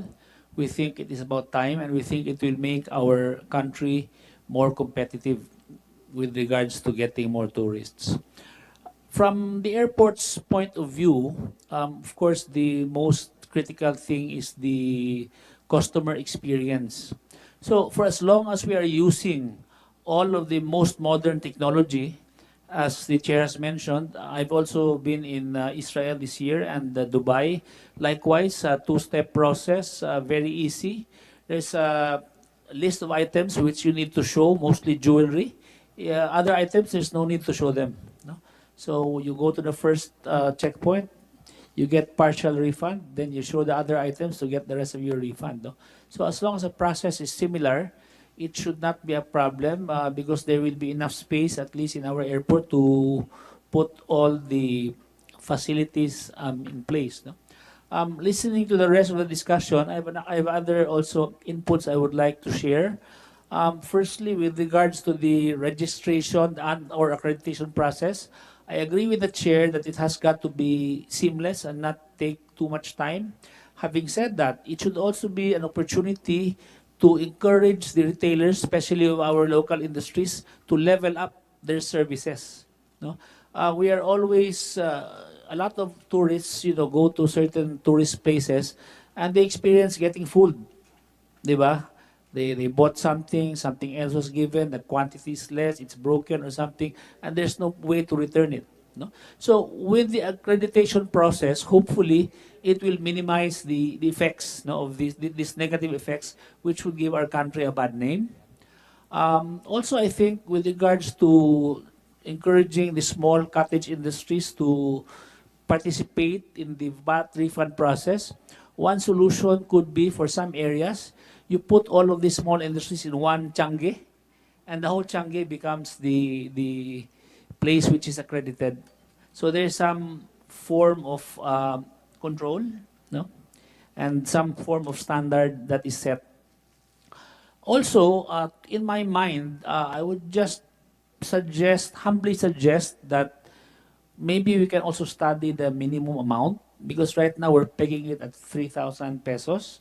Um, it might be possible to raise it to say 5,000. This would do several things. Number one, it would probably reduce a bit the number of transactions. That means less queuing in the airports. It would also maybe reduce, temporarily the losses from the DOF.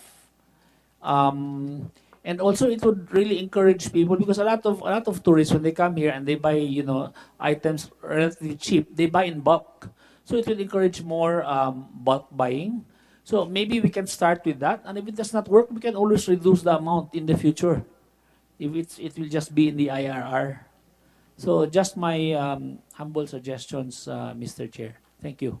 Thank you, Mr. Nair. Mr. Nair, I was going to ask also Mr. Ko, no, of MCIA. The airport will play a very big role, no, in this process. No? In many, actually all jurisdictions, the refund happens at the airport. No?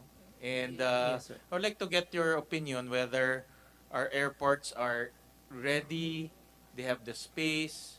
I think ready is easier, no? But do they have the space to process this type of refunds in their areas? Yeah. Mr. Chair, I cannot speak for the other airports in the country, but I can say that at Mactan Cebu International Airport, we are ready and we do have the space to implement this. It's different. No? My experience is different. Some airports, they put it at the very end, and it's a small place. No, so sometimes the tourists. I think that's in Italy, if I'm not mistaken. No? That's in Rome, if I'm not mistaken. One of the European countries, and I remember it was very crowded. No, so because it's crowded, people are confused, no? Because they come from all over the place. Some people cannot speak English, some people can speak English. So I know our airports are growing very fast. Foot traffic is also growing very fast. So my concern is, will our airports, particularly Cebu, because Cebu is one of the busiest airports in the country, will you have the space to put, let's say, a refund mechanism where you have the customs there, the third-party operator there? Will space be a constraint for our airports? Mr. Chair, in Cebu, we will find and make the space and give it as utmost priority. We have already initially discussed it with the terminal operator, and we are all of one mind that we will support this proposal 100%. Thank you for that assurance, GM. I'm very bullish with Cebu. Cebu is known as the tourism haven of the country, or one of the tourism havens, and getting a support from the general manager speaks a lot, no? Because um, we want to make it as seamless, as best experience as possible for our tourists to claim the refund when they're at the airport already. Yes, thank you, sir. We'll also hear the comments of Mr. Brian Ko of MCIAA. From MIA, Chair, Senator Win. MIAA. Yes, sir. Good afternoon, sir. So for the MIA, sir, of course, we also share our full support for this endeavor, sir. It will just improve, of course, our country as a destination of choice for the travelers, and we continue to open our borders so that we can reach that target of surpassing our 2019 figures. In fact, last year, we already welcomed around 30.9 million passengers in MIAA, Manila airports.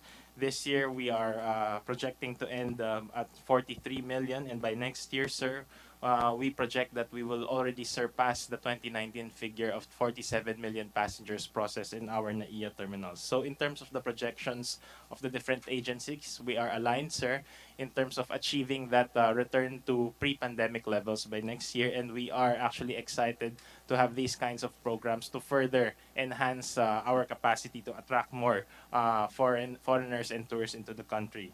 One of the things that we will be supporting, of course, in getting information on would be the space allocation, which will be very important, given that some of our terminals have very limited space as of now. But at the same time, there are several solutions on how to do this, such as, of course, employment of technology. As you've detailed earlier, there has been a big evolution in terms of doing the refunds from the past, where they require bigger spaces because transaction was longer. But nowadays, because of technology, this becomes more convenient and efficient for both the operator as well as the passengers that are going through the airports. So we would like to stress that the digital system should be in place. And of course, it's a very efficient and convenient process, as you mentioned a while ago, so that we can increase the throughputs of our airport as we still wait for the other expansion of our government, such as the other airports that will serve the GCR area like Bulacan and Sangli Point. But in the meantime, as we also embark on the enhancements of NAIA, we will incorporate these plans Mr. Senator, so that we can already support the endeavor of this government to promote more tourist arrivals into the Philippines. And apart from that, sir, we will be more than willing to support all of the activities that will contribute towards a successful rollout of this endeavor, sir. Well, to MCIA and to MIAA, may I request to already commence the studying of the space. This has been transmitted by the House to the Senate, so that means the House approved it. The DOF and all the executive agencies showed and expressed their support to the bill, so I don't see any problem here, no, in the Senate. So in other words, once we implement this bill, once we approve this bill, it will be given to the airports to carve out a space, make sure that the flow is convenient. I know airport operations is quite complicated. No, you have the check-in counters and all of that. So would like to request from the operators, airport operators, to already start studying this. No, hopefully hopefully we can implement this within the year. No, if we get this approved, and full blast implementation by next year. No, so we've been talking about experience, no? And the last long-lasting experience will be at the airport. No, once they claim the refund. No, so it's either they're gonna hate us or they're gonna love us. No, so where the experience will be at the hands of General Neri and MCIAA. So we would like to seek your cooperation in terms of looking for that space and improving the flow and experience of our tourists. Yeah. All right. So other government agencies who are here with us will be the Bureau of Customs. Any comments? Andito ba BOC? Yeah. Attorney Dabu. Morning, Mr. Chair. For the Bureau of Customs, we interpose no objection to the subject measure and gives its assurance that in the event of its passage, the Bureau shall give effect to the provisions of the VAT refund system for non-resident tourists. Thank you, Mr. Chair.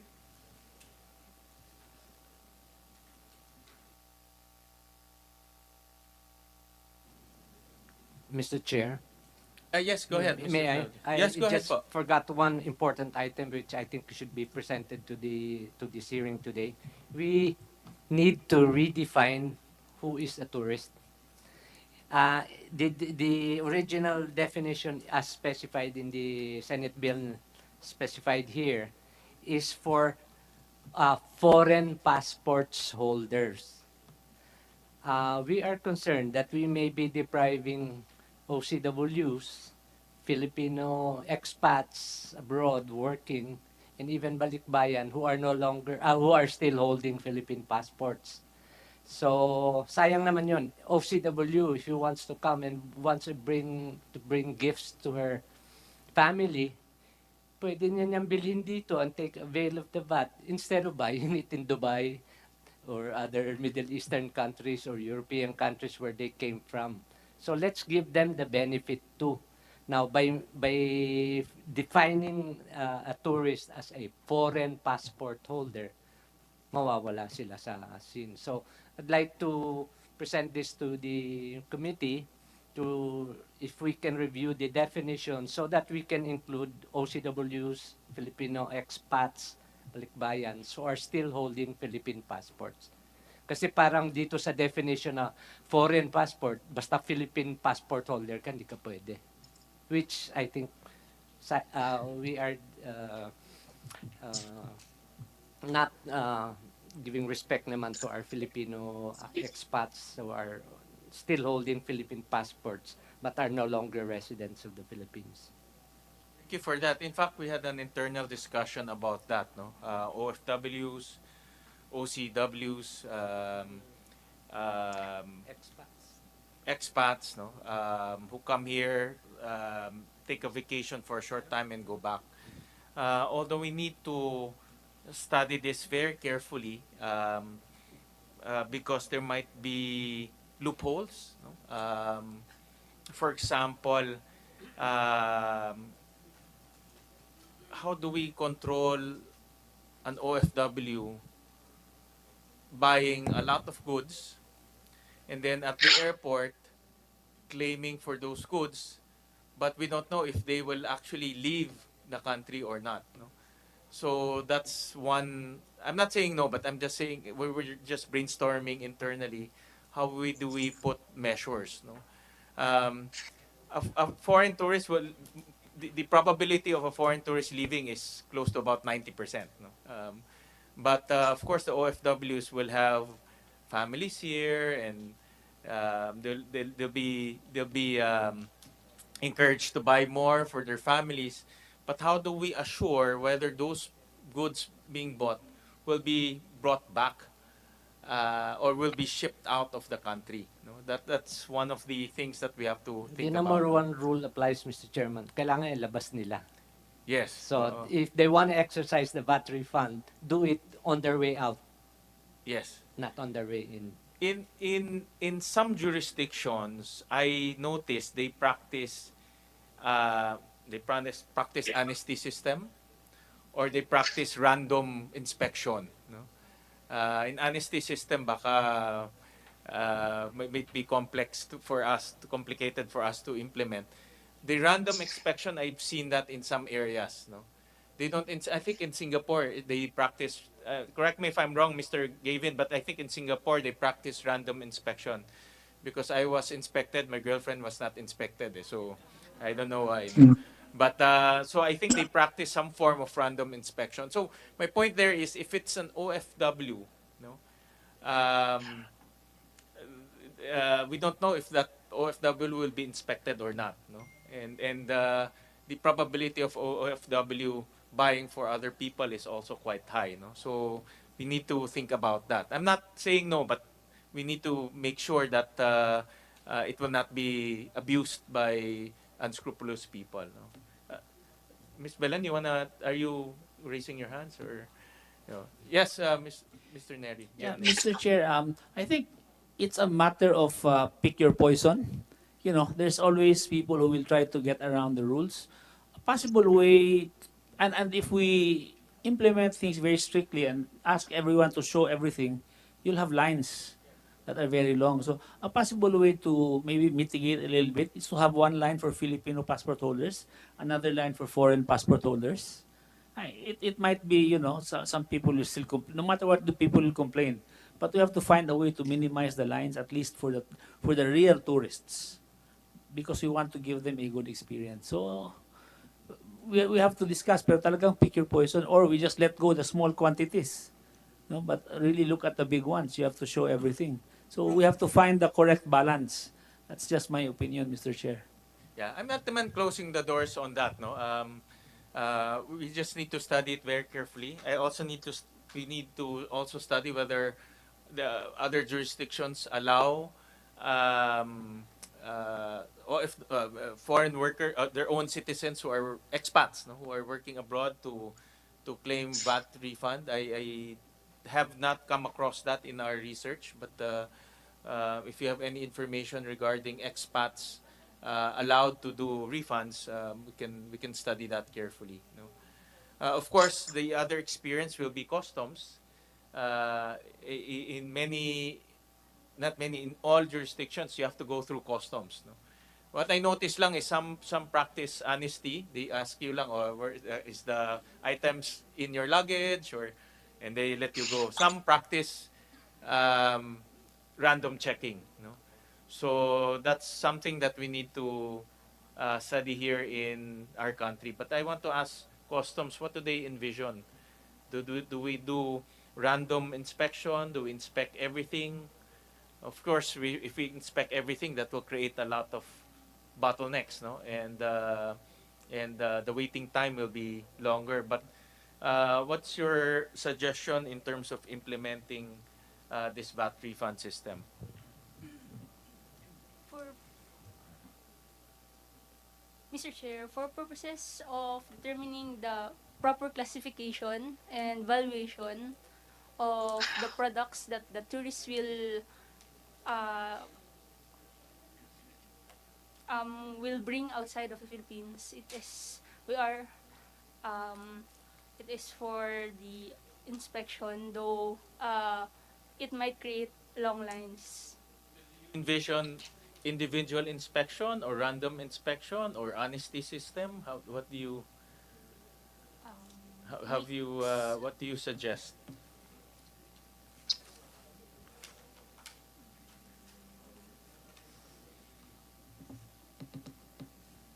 Mr. Chair, maybe we can just set an amount in the IRR on kung mga makeup lang naman yan, di na siguro kailangan inspection pa. But if you're bringing out a Rolex watch or a Louis Vuitton bag na expensive and you're asking for refund, you have to make sure na talagang deserving ka for that VAT refund. So maybe we can set an amount in the IRR na lang on that. Well, in the same manner, yes, Mr. Gavin, do you wanna? Thank you, Mr. Chairman. Now, look, let me just talk about, just very quickly, best practice in this area.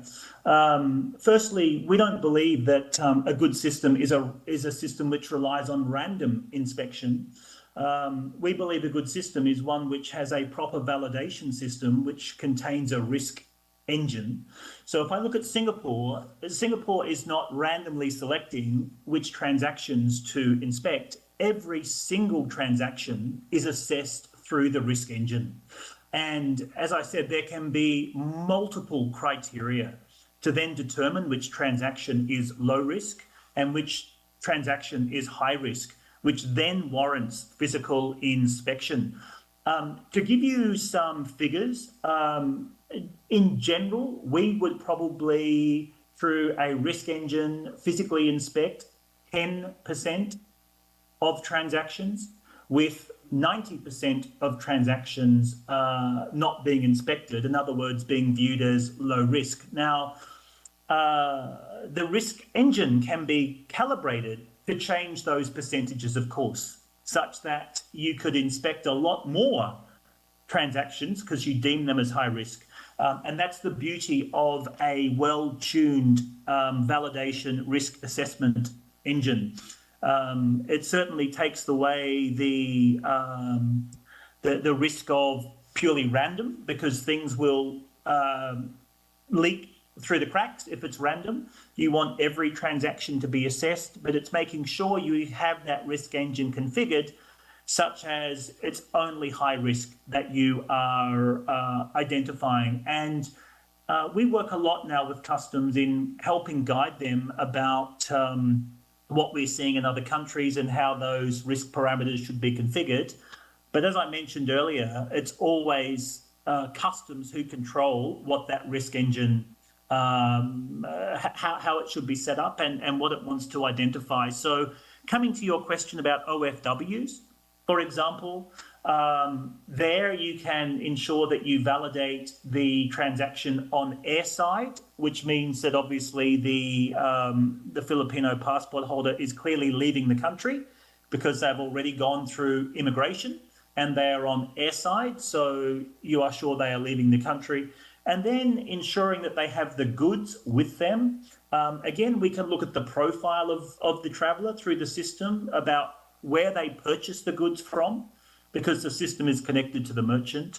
You can look at the value of those goods. You can look at the quantity of those goods. And again, based on certain risk parameters, we will be able to identify if a high risk transaction is taking place by an OFW, for example, which would warrant inspection. So the news here is that the technology has evolved significantly to help prevent fraud, but to ensure we are driving efficiency at the airport, so it's a good experience for the traveller. And that's the beauty of, I guess, an outsourced operator who is investing every day in improving this risk assessment engine to ensure that high-risk transactions can be identified and inspected, but then low-risk transactions, that traveller can have a quick and seamless process through the airport. Thank you, Mr. Gavin. Do you know any jurisdiction wherein they allow expats or their own citizens to claim VAT refund? Those who are leaving. Yeah, Australia is one of them. There are other countries that allow, I don't have the list to hand, but there are other countries who allow non-residents to claim, and that's the test. And I think that's why Mr. Claudio is suggesting perhaps removing the reference to foreign passport holder, and the true test is non-residency. So because a non-resident is exporting the good from the country. But there are other countries who allow for expats to claim, and in terms of our proposal of best practice to government, we now encourage that the government allows for expats to claim under the VAT refund scheme as well. Thank you for that, Mr. Gavin. We'll call on the OTR. I think the OTR is here. Attorney Leliave. Good afternoon, Mr. Chair. We'd like to manifest our general support for the objectives of the subject measures. We understand that such refund scheme would aid in enticing more tourists to visit our country and spend here. As such, the DOTR will coordinate and cooperate with the concerned government agencies and entities in removing impediments to the refund process. As you said, with the space in airports, being that the DOTR has supervisory and regulatory power, we would coordinate with the airport authorities, the airport operators, to find a way to maximize the space and make it as convenient, safe, and painless as possible for tourists, and also in case of our OFWs to refund the VAT. In any case, we will be submitting our detailed position paper as soon as possible. Thank you, Mr. Chair. Thank you, Attorney. We'll call on BSP. Good Sir, afternoon, Mr. Chair. any comments? We do not object the legislative measures which aim to boost the tourism industry. And we note, Mr. Chair, that this will be implemented through tax-related measures. And in this regard, we defer to the valuable inputs of other relevant institutions here. Thank you, Mr. Chair. Thank you. Bureau of Immigration, represented by Attorney Maminta. Good afternoon, Mr. Chair. Yeah, Attorney. For the Bureau of Immigration, we are in full support of the pending bills. However, would like to make a point because the experience we would like to have is for the travelers from beginning to end. And as everybody knows, our issue with immigration is the long queues. So if ever the impetus to drive is for increase the number of warm bodies going in and out of the country. So we would really love to know if how the projection of how many are we expecting, so that for our part, the Bureau of Immigration can prepare in consonance with the aim of the both of our terminals here, Your Honor. Thank you, Attorney. Attorney, I don't know if you will have this information, but how many dual citizens does our country have? I don't know if it's with the I do not BI have the exact or numbers with you DFA. right now with me, Your Honor, but the trend is really increasing. Yeah. Is that with the BI or the DFA, that The information? Bureau of Immigration, Your Honor, and we also have consulates abroad who processes dual citizenships. Figure, hundreds, I thousands? I will submit the Yeah, just figure. please submit to us because those are, we all know that dual citizens visit the country more frequently, no? Because they have relatives here and compared to tourists, I mean, no? So that's also another segment that we want to attract to come to the Philippines more often. No? Yes, Your Honor. Noted po. Any did I call everyone? DBM, any comments from DBM? Good afternoon, Mr. Chair. We also manifest our support to this bill and we defer to the DOF on the revenue implications of the bill. Thank you, sir.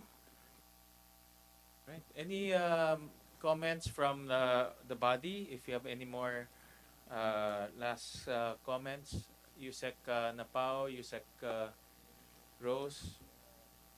If you have any more comments, or to DOT, Yusek Mamintuan, any more comments?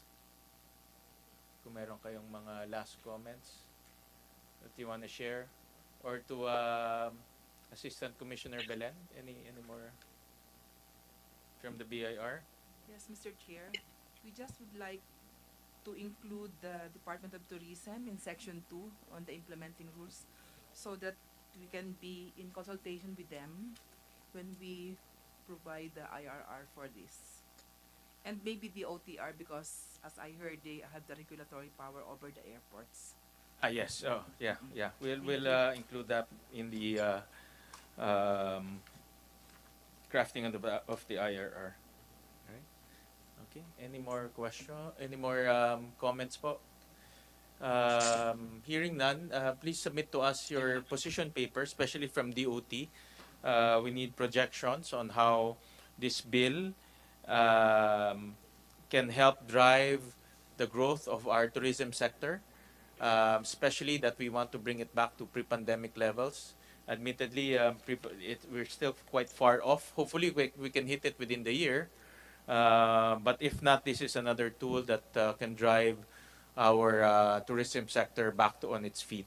And would like to thank Mr. Gavin of Global Blue for sharing with us his thoughts on the proposed measure. And Mr. Gavin, if you can give us some more information regarding global best practices, some statistics, some data, we'll be more than happy to receive it so we can include that in our report. I will do, Mr. Chairman. Can I just raise just one more comment for the record? And it's just something to think about. And again, Mr. Claudio has sort of mentioned this, but on the definition of tourist, Mr. Claudio made the point about the reference to foreign passport holder. A further comment, though, is we don't regularly see the definition having a linkage to trade or business. Why do I say that? Because we often see a lot of shopping occurs by travellers entering the country for business purposes. It might be a short visit for 3 or 4 days, for example, whereas part of their visit they do shopping and they also claim the VAT when they depart the country. So I think it's just worth having a think about the inclusion of those words, not engage in trade or business, because that may mean that a genuine person coming for a few days business would be precluded then from participating in the VAT refund scheme. And we generally see that segment being a strong contributor to shopping. They like to come and do business for a few days, but they also like to shop as well. So just something for the committee to think about as well. Thank you for pointing that out, Mr. Gavin. In fact, yesterday, internally, we decided to remove that provision. You're absolutely correct. No, like for example, I made an example yesterday while brainstorming that we get a lot of foreign consultants for ODA funds to come here, and a lot of them come here few days, maybe a week. But I also noticed that they go out shopping. They go out shopping. They go out enjoying the countryside. A lot of these consultants also want to get to know the country on a deeper manner, and that includes shopping. So you're absolutely correct. Thank you for pointing that out. Well, we actually agreed to remove that provision already, so that it will not be limiting to people coming in the country. All right. So with that, if there are no more comments, thank you very much for your time.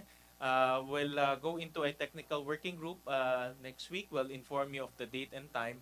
But thank you very much for sharing with us your insights on the proposed measure and your support. I think this is a good measure that will drive tourism back on its feet. Hopefully pre-pandemic levels or even surpass the pre-pandemic levels.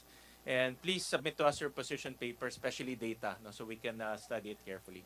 Maraming salamat po. This hearing is hereby adjourned.